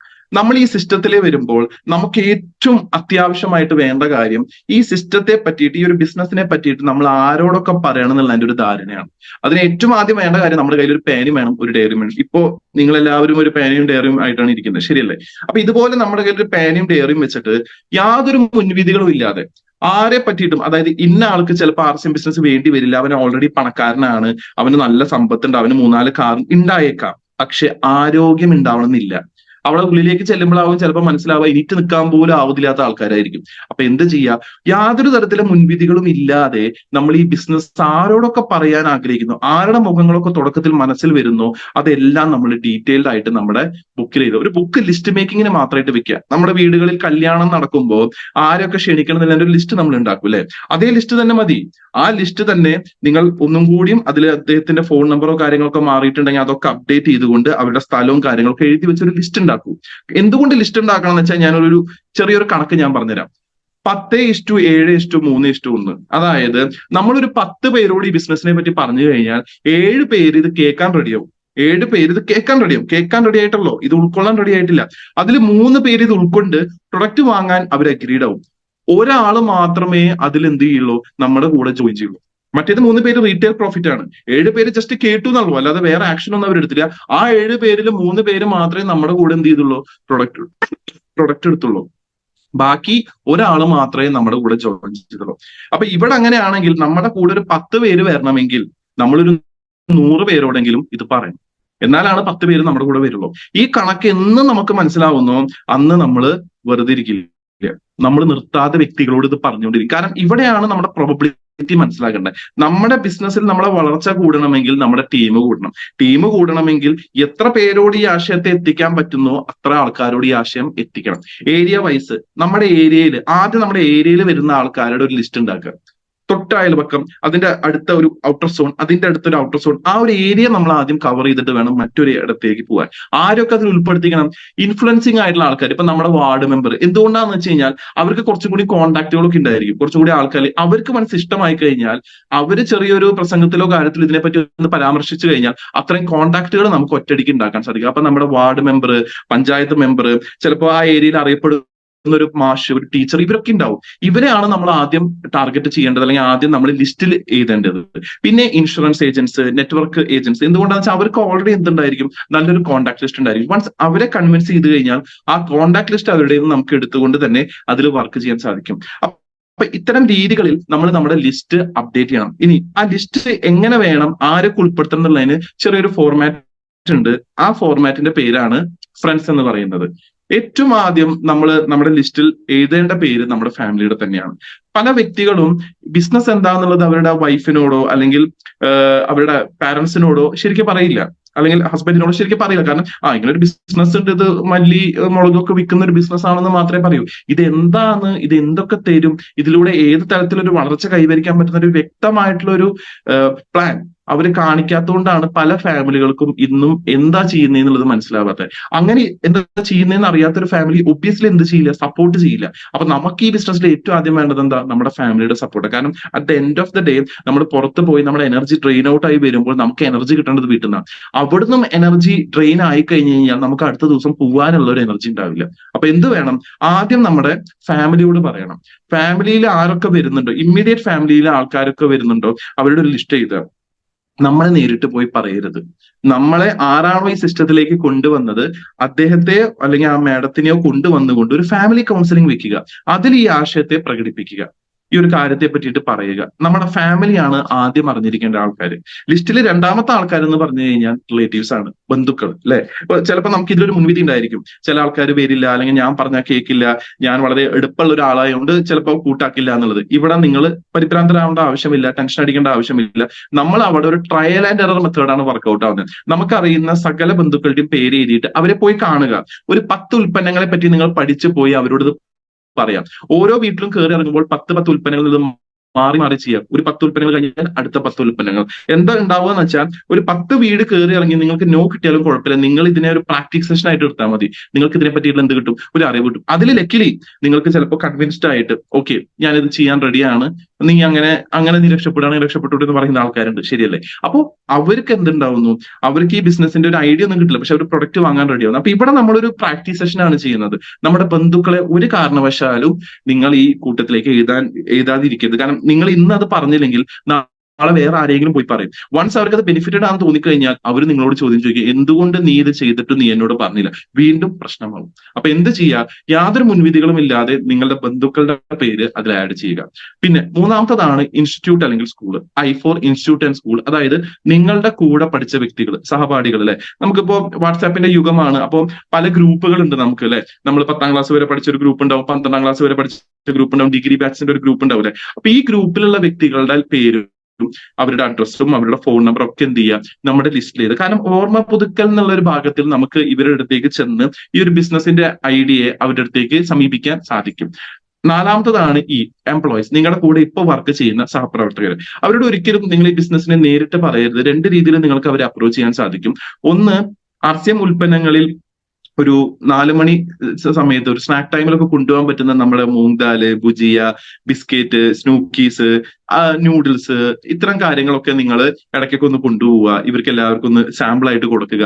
ഏതെങ്കിലും ഒന്നും ഇഷ്ടപ്പെടാത്ത ആരും ഉണ്ടാവില്ല. ആരെങ്കിലും ഒരാൾ ചോദിച്ചാൽ മതി, ഇത് എന്താ, ഇത് എവിടുന്നാണ്, ഇത് മാർക്കറ്റിൽ കണ്ടിട്ടില്ല എന്ന് ചോദിച്ചു കഴിഞ്ഞാൽ അവിടെ നിങ്ങൾക്ക് RCM പറയാനുള്ള ഒരു അവസരമായി. രണ്ടാമത്തെ അപ്രോച്ച് എന്ന് പറഞ്ഞു കഴിഞ്ഞാൽ, വീട്ടില് നിങ്ങൾ ഡിസ്പ്ലേ ബോർഡ് സ്റ്റാർട്ട് ചെയ്യുമ്പോഴോ അല്ലെങ്കിൽ നിങ്ങൾ ഈ ബിസിനസിനെ സീരിയസ് ആയിട്ട് ഏറ്റെടുത്തിട്ട് ഡയമണ്ട് ക്ലബ്ബ് ചെയ്യുമ്പോഴോ നിങ്ങൾക്ക് ആ സമയത്ത് ഇവരെ നിങ്ങളുടെ വീട്ടിലേക്ക് ഒരു ഒഫീഷ്യൽ പാർട്ടി, ഞാൻ ഒരു പുതിയ സംരംഭം സ്റ്റാർട്ട് ചെയ്യണം, അതിൽ എല്ലാവരും ഞാൻ ക്ഷണിക്കുന്നുണ്ട്, നിങ്ങൾ പ്രത്യേകം വരണം, ഫാമിലി ആയിട്ട് വരണം എന്ന് പറഞ്ഞിട്ട് നിങ്ങൾക്ക് അവരെ ഇൻവൈറ്റ് ചെയ്യാൻ സാധിക്കും. അപ്പൊ നിങ്ങളുടെ കൂടെ വർക്ക് ചെയ്യുന്ന പ്രവർത്തകര്, കാരണം എന്താണെന്ന് വെച്ച് കഴിഞ്ഞാൽ അവർ നിങ്ങളുടെ കൂടെ നിന്ന് കഴിഞ്ഞാൽ നിങ്ങൾക്ക് ഒരു എനർജി ബിൽഡിംഗ് കൂടും. കാരണം ഒരേ മേഖലയിൽ പ്രവർത്തിക്കുന്ന ആൾക്കാർ ഈ ബിസിനസിനെ മനസ്സിലാക്കിയാൽ അവരുടെ മൈൻഡ് സെറ്റും കാര്യങ്ങളും ഒരേ ട്രാക്കിലേക്ക് കൊണ്ടുപോകാൻ എളുപ്പമാണ്. അടുത്തതാണ് N4 നൈബേഴ്സ്. നൈബേഴ്സ് എന്ന് വെച്ച് കഴിഞ്ഞാൽ നമ്മുടെ അയൽക്കാരിലെ ഒരു പക്ഷേ നല്ല നൈബേഴ്സ് ഉണ്ടായിരിക്കാം, മോശം നൈബേഴ്സ് ഉള്ള വ്യക്തികൾ ഉണ്ടായിരിക്കാം. എന്തോ ആയിക്കോട്ടെ, നമ്മൾ ഇത്ര മനസ്സിലാക്കിയാൽ മതി, നമ്മുടെ ഈ ബിസിനസിന്റെ പ്രധാന ഉദ്ദേശം എന്ന് പറയുന്നത് റിലേഷൻഷിപ്പുകളെ വളർത്തിയെടുക്കുക എന്നുള്ളതാണ്. അതിനുള്ള ഏറ്റവും വലിയൊരു അവസരമാണ് നൈബേഴ്സിനോട് പറയാനും. അപ്പൊ ഈ ഒരു ബിസിനസിനെ നമ്മൾ അവരുടെ അടുത്തേക്ക് എത്തിക്കുക. അവര് അത് അക്സെപ്റ്റ് ചെയ്യുകയോ ഇല്ലയോ എന്നുള്ളത് വേറൊരു കാര്യമാണ്. കാരണം എന്റെ ഒരു ജീവിതത്തിൽ ഞാൻ ഈ ഒരു ബിസിനസ്സിൽ ഉണ്ടായപ്പോൾ എനിക്കുണ്ടായിരുന്ന അനുഭവം എന്താണെന്ന് വെച്ച് കഴിഞ്ഞാൽ, ഞങ്ങൾ ഈ ബിസിനസ് സ്റ്റാർട്ട് ചെയ്യുന്ന സമയത്ത് തന്നെ ചുറ്റുവട്ടത്തൊക്കെ പറഞ്ഞതാണ്, പക്ഷെ അവർക്കത് ഉൾക്കൊള്ളാൻ സാധിച്ചില്ല. പക്ഷെ പിന്നീട് ഏകദേശം ഒരു 6-7 കൊല്ലം കഴിഞ്ഞിട്ട് വീണ്ടും ഇവിടെ ഒരു മീറ്റിംഗ് വെച്ചു. ടെക്നിക്കൽ ലീഡർ ആയിട്ടുള്ള മോളി മാഡം ഇവിടെ വന്നൊരു സെഷൻ കൊടുത്തപ്പോഴാണ് ഇവിടെ ഉണ്ടായിരുന്ന ചില വ്യക്തികൾക്ക് അതിനെ പറ്റിയിട്ട് ഒരു സീരിയസ് അപ്രോച്ച് വന്നത്, അല്ലെ? പലപ്പോഴും നമ്മൾ പറയുമ്പോൾ അവർക്ക് ഉൾക്കൊള്ളാൻ സാധിക്കില്ല, പക്ഷേ വേറൊരാൾ മുഖേന പറയുമ്പോൾ അവർക്ക് അതിന്റെ ഒരു ഐഡിയ കറക്റ്റ് ആയിട്ട് ചിലപ്പോൾ മനസ്സിലാവും. അപ്പോ ആ ഒരു രീതിയിലും നമ്മൾ അവരെ പിന്തള്ളേണ്ട ആവശ്യമില്ല. ആ ലിസ്റ്റിൽ നിർബന്ധമായിട്ടും നിങ്ങളുടെ അയൽക്കാരുടെ പേര് വേണം. മറ്റൊരു കാറ്റഗറി എന്ന് പറയുന്നത് ഡയറക്ടറിയാണ്. ഡയറക്ടറി എന്ന് വെച്ച് കഴിഞ്ഞാൽ, നിങ്ങളിപ്പോ നിങ്ങളുടെ ഫോൺ പരിശോധിച്ച് കഴിഞ്ഞ് കഴിഞ്ഞാൽ ഒരുപാട് നിങ്ങൾക്ക് എന്നും കാണുന്ന ആൾക്കാരാണ്, പക്ഷെ വേണ്ട രീതിയിലുള്ള കോണ്ടാക്ട് ഉണ്ടാവില്ല. ഇപ്പൊ ഉദാഹരണത്തിന് പറഞ്ഞ പാല് തരുന്ന ആള്, KCBയിലെ ഏതെങ്കിലും ഒരു ആളുടെ നമ്പർ നിങ്ങളുടെ കയ്യിൽ ഉണ്ടായിരിക്കും. ഇനി അക്ഷയ കേന്ദ്രത്തിൽ ഒരു ലേഡിയുടെ നമ്പർ നിങ്ങളുടെ കയ്യിൽ ഉണ്ടായിരിക്കും. അങ്ങനെ ഡയറക്ടറി വൈസുള്ള നമ്പറുകൾ, അതായത് ഓരോ ഫീൽഡുകളിലായിട്ട് ഇപ്പൊ ഒരു കാർപ്പന്റർ നമ്പർ ഉണ്ടായിരിക്കും, ഒരു പ്ലംബറിന്റെ നമ്പർ ഉണ്ടായിരിക്കും, ഒരു ഇലക്ട്രീഷ്യൻ, ഇവരുടെ ഒക്കെ നമ്പർ ഉണ്ടായിരിക്കും. അപ്പൊ നമ്മൾ ചെയ്യേണ്ട കാര്യം എന്താ വെച്ചാൽ ഈ ഫോണിൽ അത്തരം ഡയറക്ടറിയിൽ വരുന്ന ആൾക്കാരുടെ നമ്പറുകൾ നമ്മൾ മാറ്റി എഴുതിയ ലിസ്റ്റിൽ ഉൾപ്പെടുത്തുക. ഒപ്പം തന്നെ ഡിജിറ്റൽ പ്ലാറ്റ്ഫോം, സോഷ്യൽ മീഡിയയിൽ നമ്മുടെ ഫ്രണ്ട് ലിസ്റ്റിൽ ഉണ്ടാവുന്ന ആൾക്കാരുണ്ടാവും, അവരുടെ ഡീറ്റെയിൽസും കാര്യങ്ങളും നമ്മൾ അതിലേക്ക് ഉൾപ്പെടുത്തുക. ആൻഡ് ലാസ്റ്റ് ആണ് സ്ട്രേഞ്ചേഴ്സ്. എന്തുകൊണ്ട് ലാസ്റ്റ് സ്ട്രേഞ്ചേഴ്സിനെ വെച്ചു എന്ന് വെച്ച് കഴിഞ്ഞാൽ, ഈ ഒരു ഫ്രണ്ട് എന്നുള്ള ഒരു ഫോർമാറ്റിൽ നമ്മൾ ഇത് പറഞ്ഞ് പഠിച്ച് തഴക്കവും വഴക്കൊക്കെ വന്നതിന് ശേഷം മാത്രമേ നമുക്കൊരു സ്ട്രേഞ്ചറിനെ ശരിയായ രീതിയിൽ അപ്രോച്ച് ചെയ്യാൻ പറ്റൂ. കാരണം അവിടെ നിന്ന് ഒരുപാട് ചോദ്യങ്ങൾ വരും, അവിടെ നിന്ന് ഒരുപാട് ഫോളോ അപ്പ് സംബന്ധമായിട്ടുള്ള കാര്യങ്ങൾ വരും. ഇതിനെ നമ്മൾ ടാക്കിൾ ചെയ്യാൻ പഠിക്കണമെങ്കിൽ ഈ ഫ്രണ്ട് എന്നുള്ള ഈ ഒരു ഫോർമാറ്റ് ഫിനിഷ് ചെയ്തിട്ട് വേണം നമ്മൾ സ്ട്രേഞ്ചേഴ്സിലേക്ക് പോകാൻ വേണ്ടി. കാരണം ഇവിടെ നമ്മുടെ ലിസ്റ്റ് കഴിഞ്ഞു, ഇനി അടുത്തെന്ന് പറഞ്ഞാൽ പുതിയ ആൾക്കാരിലേക്ക് എത്തണം. അതാണ് സ്ട്രേഞ്ചേഴ്സ്. ഇവിടെ ഉണ്ടാവുന്ന ഏറ്റവും വലിയൊരു അട്രാക്ഷൻ എന്ന് വെച്ച് കഴിഞ്ഞാൽ, ഈ പറഞ്ഞ ഫ്രണ്ട് എന്നുള്ള കാറ്റഗറിയിൽ ഇവരെല്ലാവർക്കും നിങ്ങളെ പേഴ്സണലി അറിയാം, ഒരുപാട് കൊല്ലത്തെ പരിചയമുണ്ട്. അപ്പൊ ഇവർക്ക് നിങ്ങളൊരു കാര്യം പറഞ്ഞു കൊടുക്കുമ്പോൾ അവരൊരു മുൻവിധി വെച്ച് കാണാനുള്ള സാധ്യതയുണ്ട്. പക്ഷെ ഒരു സ്ട്രേഞ്ചറിനെ സംബന്ധിച്ച് ഈ ഒരു ബിസിനസ്സിനെ അല്ലെങ്കിൽ നിങ്ങളെയോ അവർ യാതൊരു മുൻവിധിയും വെച്ച് കാണില്ല. കാരണം അവർ നിങ്ങൾ ആദ്യമായിട്ട് കാണുന്നത്. അപ്പൊ എന്താണ് നിങ്ങൾ, എങ്ങനെയാണ് നിങ്ങൾ പ്രൂവ് ചെയ്യാനുള്ള ഒരു അവസരമുണ്ട്. ഈ ഒരു ബിസിനസ്സിൽ ഞാൻ മനസ്സിലാക്കിയതോളം ഏറ്റവും കൂടുതൽ എന്റെ ബിസിനസ് വളർച്ചയ്ക്ക് സഹായിച്ചത് ഈ അപരിചിതരാണ്. ഇന്ന് ആ അപരിചിതരാണ് ഇന്ന് ഒരു അപരിചിതനേക്കാളും കൂടുതൽ, അല്ലെങ്കിൽ എന്റെ സ്വന്തം ഫാമിലിനേക്കാളും കൂടുതൽ രീതിയിലുള്ള ഒരു സ്നേഹവും വാത്സല്യവും തന്ന് ഈ ഒരു പൊസിഷനിലേക്ക് എത്താൻ എന്നെ ഏറ്റവും കൂടുതൽ സഹായിച്ച വ്യക്തികൾ, അല്ലെ? അപ്പൊ സ്ട്രേഞ്ചേഴ്സ് നമ്മുടെ ബിസിനസ്സിൽ ഏറ്റവും കൂടുതൽ നമുക്ക് പവർ തരുന്ന ആൾക്കാരാണ്. അപ്പൊ ഇവിടേക്ക് എത്തണമെങ്കിൽ നമ്മൾ ഈ ഒരു ഫോർമാറ്റ് നമ്മുടെ ലിസ്റ്റിൽ എഴുതി കഴിഞ്ഞിട്ടേ നമുക്ക് എത്താൻ സാധിക്കുകയുള്ളൂ. ഇനി ഈ ഒരു ഫോർമാറ്റിൽ നമ്മൾ എഴുതി, എല്ലാവരും പേര് എഴുതി, ഏകദേശം ഒരു 500-600 പേരുടെ പേരൊക്കെ ആയി. ഈ സമയത്ത് നമ്മൾ അതിനൊന്ന് ഷോർട്ട് ലിസ്റ്റ് ചെയ്യണം. ഷോർട്ട് ലിസ്റ്റ് ചെയ്യാന്ന് വെച്ച് കഴിഞ്ഞാൽ ആരെ ആദ്യം വിളിക്കണം. ഫാമിലിയോട് ഒബ്വിയസ്ലി നമ്മൾ ആദ്യം പറയണം, റിലേറ്റീവ് സൈഡും നമ്മൾ ഓൾറെഡി കവർ ചെയ്തു. ബാക്കിയുള്ള കാറ്റഗറിയിൽ ആരോട് ആദ്യം പറയണം, ഒരു പ്രിയോറിറ്റി ഓർഡർ നമ്മൾ സെറ്റ് ചെയ്യണം. അതിനെ പറയുന്നതാണ് ബാൻഡ് എന്ന് പറയുന്നത്. ബഡ്ജറ്റ്. ഈ ഒരു ബിസിനസ്സിലേക്ക് വരാനും ഈ ബിസിനസ്സിൽ തുടർന്ന് പ്രവർത്തിക്കാനും വേണ്ടി നമുക്കൊരു ഫിനാൻഷ്യൽ ബഡ്ജറ്റ് വേണം. എന്താണ് ആ ഫിനാൻഷ്യൽ ബഡ്ജറ്റ്? അതായത് നമ്മുടെ വീട്ടിലേക്ക് വേണ്ട ബേസിക് ആയിട്ടുള്ള സാധനങ്ങൾ വാങ്ങാനുള്ള ഒരു ഫിനാൻഷ്യൽ കേപ്പബിലിറ്റി വേണം. ഒപ്പം തന്നെ നമുക്ക് ഈ ബിസിനസ് ഡെവലപ്പ് ചെയ്യുമ്പോൾ വരുന്ന കുറച്ച് ട്രാൻസ്പോർട്ടേഷൻ ചെലവുകൾ ഉണ്ടാവും, അത് മീറ്റ് ചെയ്യാൻ പറ്റുന്ന ഒരാളായിരിക്കണം. അത് വളരെ പ്രധാനപ്പെട്ട കാര്യം. അപ്പൊ ബഡ്ജറ്റ് ഉള്ള ഒരു വ്യക്തിയാണോ എന്ന് നമ്മൾ നോക്കണം. ഫിനാൻഷ്യൽ കേപ്പബിലിറ്റി ഉള്ള ഒരു വ്യക്തിയാണോ നോക്കണം. ഉയർന്ന ഫിനാൻഷ്യൽ കേപ്പബിലിറ്റി അല്ല ഞാൻ നോക്കുന്നത്. ഒരു സാധാരണക്കാരന് ഈ ബിസിനസ്സിൽ വന്ന് സസ്റ്റെയിൻ ചെയ്യാനുള്ള അബിലിറ്റിയും ഫിനാൻഷ്യൽ കപ്പാസിറ്റിയും ഉണ്ടോ എന്നുള്ളത് ചെക്ക് ചെയ്യണം, ഒന്നാമത്. രണ്ടാമത്, സ്വന്തമായിട്ട് തീരുമാനം എടുക്കാൻ പറ്റുന്ന ഒരാളാണോ, അത് നമ്മൾ നോക്കണം. സ്വന്തമായിട്ട് കാര്യങ്ങൾ തീരുമാനിക്കാൻ പറ്റുന്ന ആളാണ്. ഇപ്പൊ നമ്മൾ പലപ്പോഴും ശ്രദ്ധിക്കാറുള്ള ഒരു കാര്യം, നമ്മൾ ഓപ്പൺ സെയിൽസിനൊക്കെ പോകുമ്പോൾ ഒരു വീട്ടിലേക്ക് കയറി ചെന്ന് കഴിഞ്ഞ് കഴിഞ്ഞാൽ നമ്മൾ അരമണിക്കൂർ 3/4 ചിലപ്പോൾ ആ വീട്ടിലെ ഏറ്റവും മുതിർന്ന ഒരു വ്യക്തിയോട് നമ്മൾ സംസാരിക്കും. അത് കഴിഞ്ഞിട്ട് നമ്മൾ ഈ പ്രൊഡക്റ്റിനെ പറ്റി എടുക്കേണ്ട കാര്യമൊക്കെ വരുമ്പോൾ അവര് പറയും, അയ്യോ എന്റെ കയ്യിൽ കാശില്ല, മോൻ വന്നിട്ട് വേണം എനിക്ക് ഡിസ്കസ് ചെയ്യാൻ. അപ്പൊ അവിടെ എന്താ, അവിടെ ഒരു അതോറിറ്റി ഇല്ല. ആരാണോ അതോറിറ്റി ഉള്ള ആള് അയാളുടെ അവിടെ ഒന്ന് പിൻ പോയിന്റ് ചെയ്യാം. അടുത്തതാണ് ആവശ്യമുള്ള ആളായിരിക്കണം. അതായത് ഒരു എക്സ്ട്രാ വരുമാനത്തിന് നിർബന്ധിതനാവുന്ന ഒരു വ്യക്തിയായാൽ അത്രയും നല്ലത്. നാലാമതാണ് സമയമുള്ള ഒരു വ്യക്തിയായിരിക്കണം. അപ്പൊ ഈ ഒരു 4 കാര്യങ്ങളും ആരിലാണോ നിങ്ങൾ എഴുതി വെച്ച ലിസ്റ്റിൽ ആരിലാണോ ആദ്യം വരുന്നത് അവരെ നിങ്ങൾ ആദ്യം അപ്രോച്ച് ചെയ്യുക. ഈ 4 കാര്യങ്ങൾ വരുന്ന ആദ്യത്തെ ആൾ എന്ത് ചെയ്യുക, നിങ്ങൾ അപ്രോച്ച് ചെയ്യുക. അത് കഴിഞ്ഞിട്ട് വരുന്ന ഫീച്ചേഴ്സ് ആണ് കിസ് എന്ന് പറയുന്നത്. കിസ് എന്ന് വെച്ച് കഴിഞ്ഞാൽ നോളേജ്, ഇൻട്രസ്റ്റ്, സ്കിൽ ആൻഡ് സെറ്റിൽ. പ്രധാനമായിട്ട് നമ്മൾ നോക്കേണ്ട 4 കാര്യങ്ങൾ, ബഡ്ജറ്റ് ഉള്ള ആളാണോ, അതോറിറ്റി ഉള്ള ആളാണോ, സ്വന്തമായിട്ട് തീരുമാനം എടുക്കാൻ പറ്റുന്ന ആളാണോ, ഇത് അത്യാവശ്യമായിട്ടുള്ള ഒരാൾ, എക്സ്ട്രാ ഇൻകം അർഹിക്കുന്ന അല്ലെങ്കിൽ ആഗ്രഹിക്കുന്ന ഒരാളാണോ, പിന്നെയുള്ളതാണ് സമയമുള്ള ഒരാളാണോ. ഈ 4 കാര്യങ്ങളാണ് ഏറ്റവും പ്രധാനമായിട്ട് നോക്കേണ്ടത്. അതിന്റെ കൂടെ നോക്കാൻ പറ്റുന്ന ഫീച്ചേഴ്സ് ആണ് നോളേജ്, അറിവുള്ള ആളാണോ, താല്പര്യമുള്ള ആളാണോ, സ്കില്ല് കഴിവുള്ള ആളാണോ, സെറ്റിൽഡ് ആയിട്ടുള്ള ആളാണോ. കാരണം ഞാൻ വേറൊന്നുമല്ല, ഇത് കിസ് എന്ന് പറഞ്ഞിട്ടൊന്നും മാറ്റി നിർത്തിയത് വേറൊന്നുമില്ല. അറിവും സ്കില്ലും നമുക്ക് ഡെവലപ്പ് ചെയ്തെടുക്കാൻ സാധിക്കും. വെൽ ഇൻ ഹാൻഡ് അവർക്ക് മുന്നേ തന്നെ ഉണ്ടെങ്കിൽ ഏറ്റവും നല്ല കാര്യം. ഇപ്പൊ ഉദാഹരണത്തിന് ബാങ്ക് മാനേജർ, അയാൾക്ക് ബഡ്ജറ്റ് ഉണ്ട്, അതോറിറ്റി ഉണ്ട്, അറിവുണ്ട്, കഴിവുണ്ട്, താല്പര്യമുണ്ട്, പക്ഷെ സമയമില്ല. മനസ്സിലാവുന്നുണ്ടോ? അപ്പൊ ഈ ഒരു ഓർഡർ അനുസരിച്ചിട്ട് ആദ്യം ആർക്കാണോ ഇതെല്ലാം തികഞ്ഞു വരുന്നത് അവരെ നമ്മൾ എന്ത് ചെയ്യുക, ആദ്യം അപ്രോച്ച് ചെയ്യുക. ഒരെണ്ണം കുറഞ്ഞു വരുന്ന ആൾക്കാർ, ഇപ്പൊ ബഡ്ജറ്റ് ഉണ്ട്, അതോറിറ്റി ഉണ്ട്, നീഡ് ഉണ്ട്, സമയമില്ല, അവരെ രണ്ടാമത് അപ്രോച്ച് ചെയ്യാം. ബഡ്ജറ്റ് ഉണ്ട്, അതോറിറ്റി ഉണ്ട്, നീഡും ടൈമും ഇല്ല, അവരെ മൂന്നാമത് അപ്രോച്ച് ചെയ്യാം. അങ്ങനെ ഒരു പ്രിയോറിറ്റി അനുസരിച്ചിട്ട് നമ്മൾ ആൾക്കാരെ കോണ്ടാക്ട് ചെയ്യാൻ നമ്മൾ പഠിക്കണം. അപ്പൊ നമ്മൾ ലിസ്റ്റ് എഴുതി ആ ലിസ്റ്റിനെ നമ്മൾ വീണ്ടും എന്ത് ചെയ്യാണ്, ആരെ ആദ്യം വിളിക്കണം, ആരെ പിന്നെ വിളിക്കണം എന്നുള്ളത് നമ്മൾ ചെറുതായിട്ട് ഒന്ന് എന്ത് ചെയ്യാണ്, മാർക്ക് ചെയ്യാണ്. ഓക്കെ. ഇനി ഹൗ ടു കോണ്ടാക്ട്. അപ്പൊ രണ്ടാമത്തെ ഘട്ടം കഴിഞ്ഞു, ലിസ്റ്റ് മേക്കിംഗ് ആണ് രണ്ടാമത്തെ ഘട്ടം. ആ ലിസ്റ്റ് ഏത് ഫോർമാറ്റിൽ ഉണ്ടാക്കണം, ആ ഫോർമാറ്റിനെ എങ്ങനെ പ്രിയോറിറ്റി വൈസ് നമ്മൾ മാറ്റണം. ഇനി നമ്മൾ അടുത്തത് ചെയ്യുന്നത് എന്താണ്, ഇവരിനി വിളിക്കാൻ പോവാണ് നമ്മൾ. അപ്പൊ ഇന്നത്തെ കാലഘട്ടത്തിൽ നമുക്ക് ഒരാൾ ഇൻവൈറ്റ് ചെയ്യുമ്പോൾ നമുക്ക് എന്ത് ചെയ്യാൻ പറ്റും, ഒന്നില്ലെങ്കിൽ ആളെ കോൾ ചെയ്യാൻ സാധിക്കും, വിളിക്കാൻ സാധിക്കും, അല്ലെങ്കിൽ എന്ത് ചെയ്യാം, വാട്സാപ്പിലൂടെ നമുക്കൊരു ഇൻവിറ്റേഷൻ അയക്കാൻ സാധിക്കും, അല്ലെങ്കിൽ വ്യക്തിപരമായിട്ട് കണ്ടിട്ട് നമുക്ക് ഈ ബിസിനസ്സിലേക്ക് അവരെ ഇൻവൈറ്റ് ചെയ്യാൻ സാധിക്കും. ഇനി അതുമല്ലെങ്കിൽ സോഷ്യൽ മീഡിയയിലൂടെ നിങ്ങൾക്ക് ഇൻവൈറ്റ് ചെയ്യാം. അതുമല്ലെങ്കിൽ ഒരു സോഷ്യൽ ഈവന്റ്, അതായത് ഒരു പരിപാടി നടക്കുന്നതിന് ഇടയിൽ വെച്ചിട്ട് ബന്ധം പുതുക്കി നമുക്ക് അവരോട് സംസാരിച്ചതിലേക്ക് കൊണ്ടുവരാൻ പറ്റും. പക്ഷെ ഇത് എന്തൊക്കെ ആയിക്കോട്ടെ, ഒരു കാരണവശാലും നമ്മൾ ഫോണിൽ ബിസിനസ് ഡിസ്കസ് ചെയ്യാൻ പാടില്ല. ഇപ്പൊ നമ്മൾ ഒരാളെ വിളിക്കാൻ പോവാണ്, നമ്മൾ ഫോൺ വിളിച്ചു, ആളോട് പറയാണ് ഇങ്ങനെ ഒരു മാർഗം ഉണ്ട്, എക്സ്ട്രാ വരുമാനം ഉണ്ടാക്കാതെ എനിക്ക് ഇഷ്ടപ്പെട്ടു, ഞാൻ നന്നായിട്ട് ചെയ്യുന്നുണ്ട്, അപ്പൊ എന്താ പരിപാടി, ആർസിഎം എന്നിട്ടൊരു ബിസിനസ് 1997 സ്റ്റാർട്ട് ചെയ്ത ബിസിനസ്സാണ്. ടി സി ചാപ്രാജി, രണ്ടാം ഗാന്ധി എന്നറിയപ്പെടുന്ന വ്യക്തിയാണ് ഈ ബിസിനസ് കൊണ്ടുവന്നത്. ഇന്ന് ഇന്ത്യയിൽ ഒരു ഷർട്ട് പീസും പാന്റ് പീസും തുടങ്ങി 4500 പ്രൊഡക്റ്റിലേക്ക് എത്തി നിൽക്കുന്നു എന്ന് പറഞ്ഞ് നമ്മൾ 1.5 മണിക്കൂർ ഇവരോട് സംസാരിച്ചു കഴിഞ്ഞാൽ അവർക്ക് പിന്നെ നാളെ ഇതിനെപ്പറ്റി കേൾക്കാനുള്ള ഒരു താല്പര്യം ഇല്ലാതെ. നമ്മളിപ്പോഴും മനസ്സിലാക്കേണ്ട കാര്യം, പ്ലാൻ ഒരിക്കലും നമ്മൾ പറയാൻ പാടില്ല, ഒന്നാമത്.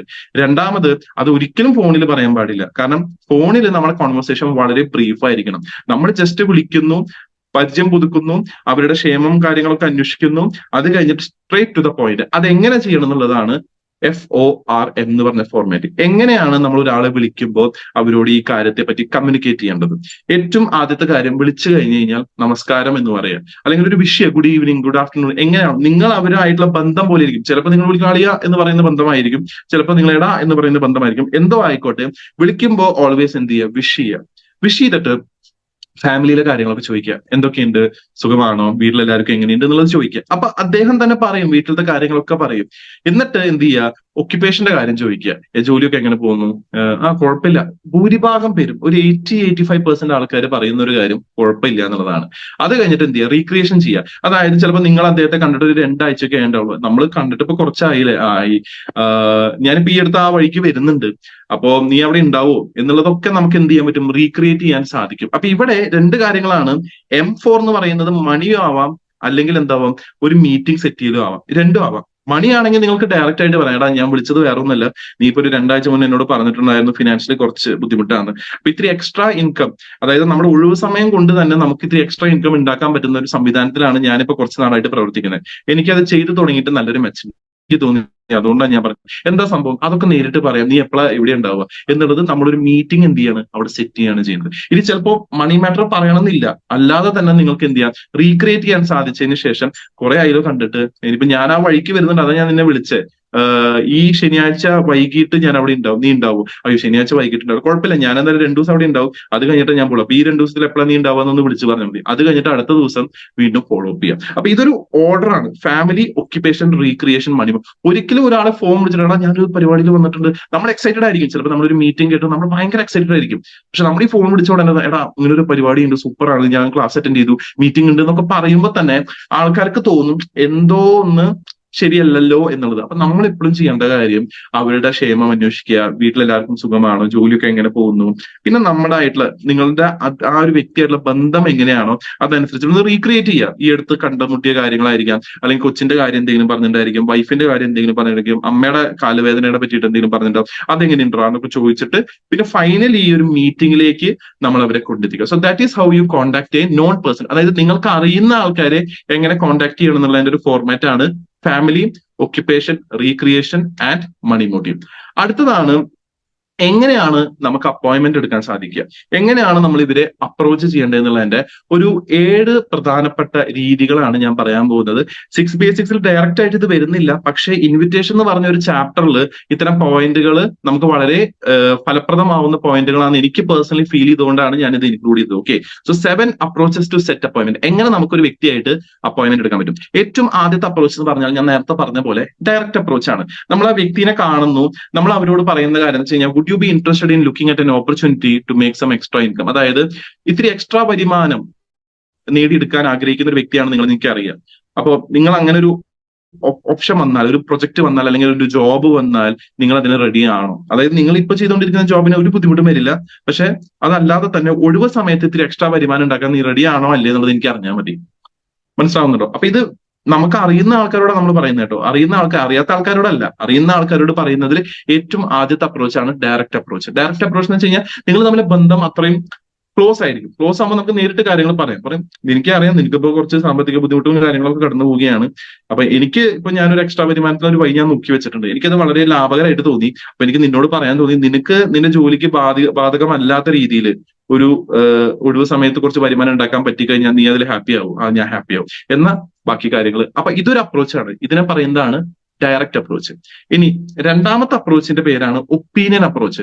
ഒപ്പീനിയൻ അപ്രോച്ച് സാധാരണഗതിയിൽ നമ്മൾ പറയുന്നത് മുതിർന്ന ആൾക്കാരൊക്കെ കൺവിൻസ് ചെയ്യാൻ വേണ്ടിയിട്ട്. അപ്പൊ എനിക്ക് 28 വയസ്സായി, ഞാനൊരു 40-45 വയസ്സുള്ള ഒരു വ്യക്തിനെ എനിക്ക് ഈ ബിസിനസ്സിലേക്ക് കൊണ്ടുവരണം. ഒരുപക്ഷെ എന്റെ അമ്മാവനായിരിക്കാം, അല്ലെങ്കിൽ ബന്ധത്തിലൊരു വ്യക്തിയായിരിക്കാം, അദ്ദേഹത്തെ എനിക്ക് ഇതിലേക്ക് കൊണ്ടുവരണം. അപ്പൊ ഞാൻ ഈ ഡയറക്റ്റ് അപ്രോച്ച് പറഞ്ഞു കഴിഞ്ഞാൽ, ഇങ്ങനെ ഒരു എക്സ്ട്രാ വരുമാനത്തിന് ഒരു മാർഗം ഉണ്ട്, ഇപ്പൊ എന്തായാലും റിട്ടയർമെന്റ് ഒക്കെ കഴിഞ്ഞിരിക്കല്ലേ, അപ്പൊ എന്റെ കൂടെ കൂടിക്കൂടെ എന്ന് ചോദിച്ചു കഴിഞ്ഞാൽ അവിടെ എന്താണ്ടാവുക വെച്ചാൽ, എന്നെക്കാളും പ്രായം കുറഞ്ഞൊരു പയ്യൻ എനിക്ക് എങ്ങനെ എക്സ്ട്രാ വരുമാനം ഉണ്ടാക്കണം എന്നുള്ളത് പറഞ്ഞു തരണോ എന്നുള്ളൊരു ഡൗട്ട് അവിടെ വരും, അല്ലെങ്കിൽ ഒരു ചെറിയൊരു ഈഗോ അവിടെ കിക്കാവും. അപ്പൊ ഇവിടെ നമ്മൾ എന്താ ചെയ്യേണ്ടത്? നമ്മൾ നമ്മളെക്കാളും മുതിർന്ന ആൾക്കാരോട് പറയുമ്പോൾ അവരോട് പറയേണ്ട കാര്യം എന്ന് വെച്ച് കഴിഞ്ഞാൽ, ഞാൻ ഇങ്ങനെ ഒരു ഫിനാൻഷ്യൽ രീതിയിൽ നമ്മൾ കാര്യങ്ങളൊന്ന് മെച്ചപ്പെടുത്താൻ വേണ്ടിയിട്ട് ഞാനിപ്പോ ഒരു എക്സ്ട്രാ ഇൻകത്തിന് വേണ്ടി ഞാൻ പ്രവർത്തിക്കുന്നുണ്ട്. അപ്പൊ അതിൽ ഏർപ്പെട്ട് കഴിഞ്ഞ് കഴിഞ്ഞാൽ, അല്ലെങ്കിൽ അത് ഞാൻ തുടങ്ങി കഴിഞ്ഞാൽ എനിക്ക് കുറച്ചും കൂടി ഫിനാൻഷ്യലി ഞാൻ കേപ്പബിൾ ആവുമെന്ന് എനിക്ക് തോന്നുന്നുണ്ട്. നിങ്ങൾക്ക് എന്തായാലും എന്നെക്കാളും കൂടുതൽ ഈ ഭൂമി കണ്ട ആൾക്കാരാണ്, അറിവുള്ള ആളാണെന്നൊക്കെ. അപ്പൊ ഞാൻ ഈ പ്ലാൻ ഒന്ന് പറയാം. കൊച്ചച്ഛനോ അമ്മാവനോ ആരായിക്കോട്ടെ, ഞാൻ ഈ പ്ലാൻ ഒന്ന് പറയാം. കൊച്ചച്ഛനെ ഒന്ന് നോക്കിയിട്ട് ഇത് ശരിയാണോ അല്ലെങ്കിൽ ഇത് ഓക്കെ ആണോ എന്നുള്ളത് ഒന്ന് പറഞ്ഞു തന്നാൽ മതി എന്നുള്ളത്. ഇവിടെ എന്താ സംഭവിക്കുന്നതെന്ന് വെച്ച് കഴിഞ്ഞാൽ, നമ്മളെക്കാളും കൂടുതൽ അറിവുള്ള ഒരാളാണ് ഓപ്പോസിറ്റ് നിൽക്കുന്നത് എന്നുള്ളത് നമ്മൾ അവരെ ബോധ്യപ്പെടുത്തിയതിനു ശേഷം അവരൊരു ഹയർ പൊസിഷനിൽ നിൽക്കുകയാണ്. ഇനി നമ്മൾ എന്താ ചെയ്യാൻ പോകുന്നത്? നമ്മൾ അവരുടെ ഒരു ഒപ്പീനിയന് വേണ്ടി കാത്തിരിക്കുക. ആ സമയം കൊണ്ട് നമ്മൾ പ്ലാനൊക്കെ പറയും, വളരെ വെടിപ്പായിട്ട് നമ്മൾ പ്ലാനൊക്കെ എഴുതി കാണിക്കും. എന്നിട്ട് നമ്മൾ അവസാനം ചോദിക്കുക, പ്ലാൻ എങ്ങനെയുണ്ട്, കറക്റ്റ് ആയിട്ടാണ് നിങ്ങൾ പ്ലാൻ പറയുന്നതെങ്കിൽ അയാൾക്ക് അത് ക്ലിക്ക് ആവും. അയാൾ പറയും നല്ല കാര്യമാണ്. പക്ഷെ നമ്മളത് കൺക്ലൂഡ് ചെയ്യുമ്പോൾ ഒരു കാര്യം കൂടി ചോദിക്കും, അല്ല ഇത് എനിക്ക് ചെയ്യാൻ പറ്റുമോ? ഇത് ആർക്കും ചെയ്യാൻ പറ്റിച്ചാ ഓക്കെ. സോ ഇതിനെയാണ് നമ്മൾ എന്ത് പറയാ? Opinion approach. അതായത് നമ്മളെക്കാളും മുതിർന്ന ആൾക്കാരോട് നമ്മൾ ഈ ബിസിനസിനെ പറ്റി പറയുമ്പോൾ എപ്പോഴും ഒരു ഒപ്പീനിയൻ അപ്രോച്ച് എടുക്കുകയാണ് ഏറ്റവും നല്ലത്. അതായത് അവരെ ഒരു ഹയർ പൊസിഷനിൽ നിർത്തിക്കൊണ്ട്, നിങ്ങൾ എന്തായാലും എന്നെക്കാളും കൂടുതൽ ലോകം കണ്ട ആളാണ്, എന്നെക്കാളും കൂടുതൽ അറിവുണ്ട്, ഈ ഒരു മേഖല ഇല്ലെങ്കിലും നിങ്ങൾക്ക് ഒരുപാട് കോൺടാക്റ്റും കാര്യങ്ങളുണ്ട്, എനിക്ക് അത്ര കോൺടാക്ട് ഒന്നും ഇല്ല.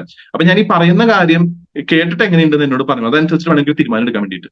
അത് കറക്റ്റ് ആയിട്ട് പറയുകയാണെങ്കിൽ അയാൾക്ക് അത് ക്ലിക്ക് ആവും. അയാൾ ഒബ്വിയസ്ലി അത് കഴിഞ്ഞ് ചോദിക്കും, ഇത് എനിക്കും കൂടി ചെയ്യാൻ പറ്റുന്ന ബിസിനസ്സാണ്. സോ രണ്ടാമത്തതാണ് ഒപ്പീനിയൻ അപ്രോച്ച്. മൂന്നാമത്തെ അപ്രോച്ചാണ് സസ്പെൻസ് അപ്രോച്ച്. സസ്പെൻസ് അപ്രോച്ച് എന്ന് വെച്ചാൽ നമ്മുടെ സമാന പ്രായത്തിലുള്ള വ്യക്തികളോട് നമുക്ക് പറയാൻ പറ്റുന്ന ഒരു കാര്യമാണ് suspense approach. One of my friends has made a financial plan for me through which I can retire with a big ongoing monthly income in next 5 years. അതായത് ഞാൻ എന്റെ സുഹൃത്തിനെ കാണുകയാണ്. ഞാൻ സുഹൃത്തിനെ കണ്ടിട്ട് ഞാൻ പറയാണ്, അല്ലെങ്കിൽ ഞാൻ അദ്ദേഹത്തെ ഫോൺ വിളിക്കുകയാണ്. ഫോൺ വിളിച്ചിട്ട് ഞാൻ അവളോട് പറയണം, എടാ എന്റെ ഒരു ഫ്രണ്ട്, എന്റെ വളരെ ക്ലോസ് ആയിട്ടുള്ള ഒരു ഫ്രണ്ട് എനിക്ക് വേണ്ടി ഒരു ഫിനാൻഷ്യൽ പ്ലാൻ റെഡിയാക്കി തന്നിട്ടുണ്ട്. അതായത് ആ ഫിനാൻഷ്യൽ പ്ലാൻ അനുസരിച്ചിട്ട് അടുത്ത 5 കൊല്ലം കഴിഞ്ഞ് എനിക്ക് റിട്ടയർ ആവാം. എനിക്കൊരു മന്ത്ലി ഇൻകം നിശ്ചിതമായിട്ട് വന്നുകൊണ്ടിരിക്കും.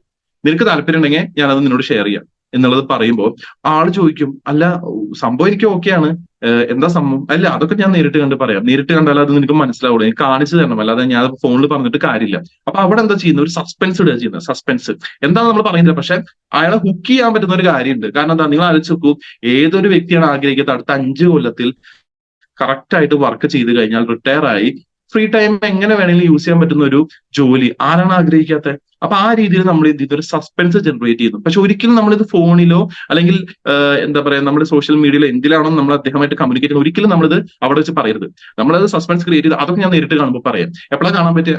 ഇന്ന ദിവസം ഇന്ന സമയത്ത് കാണാൻ വേണ്ടി ഒരു അപ്പോയിന്റ്മെന്റ് അവിടെ എന്ത് ചെയ്യുക, സെറ്റ് ചെയ്യുക. So that is called suspense approach. അടുത്തതാണ് എക്സ്പാൻഷൻ.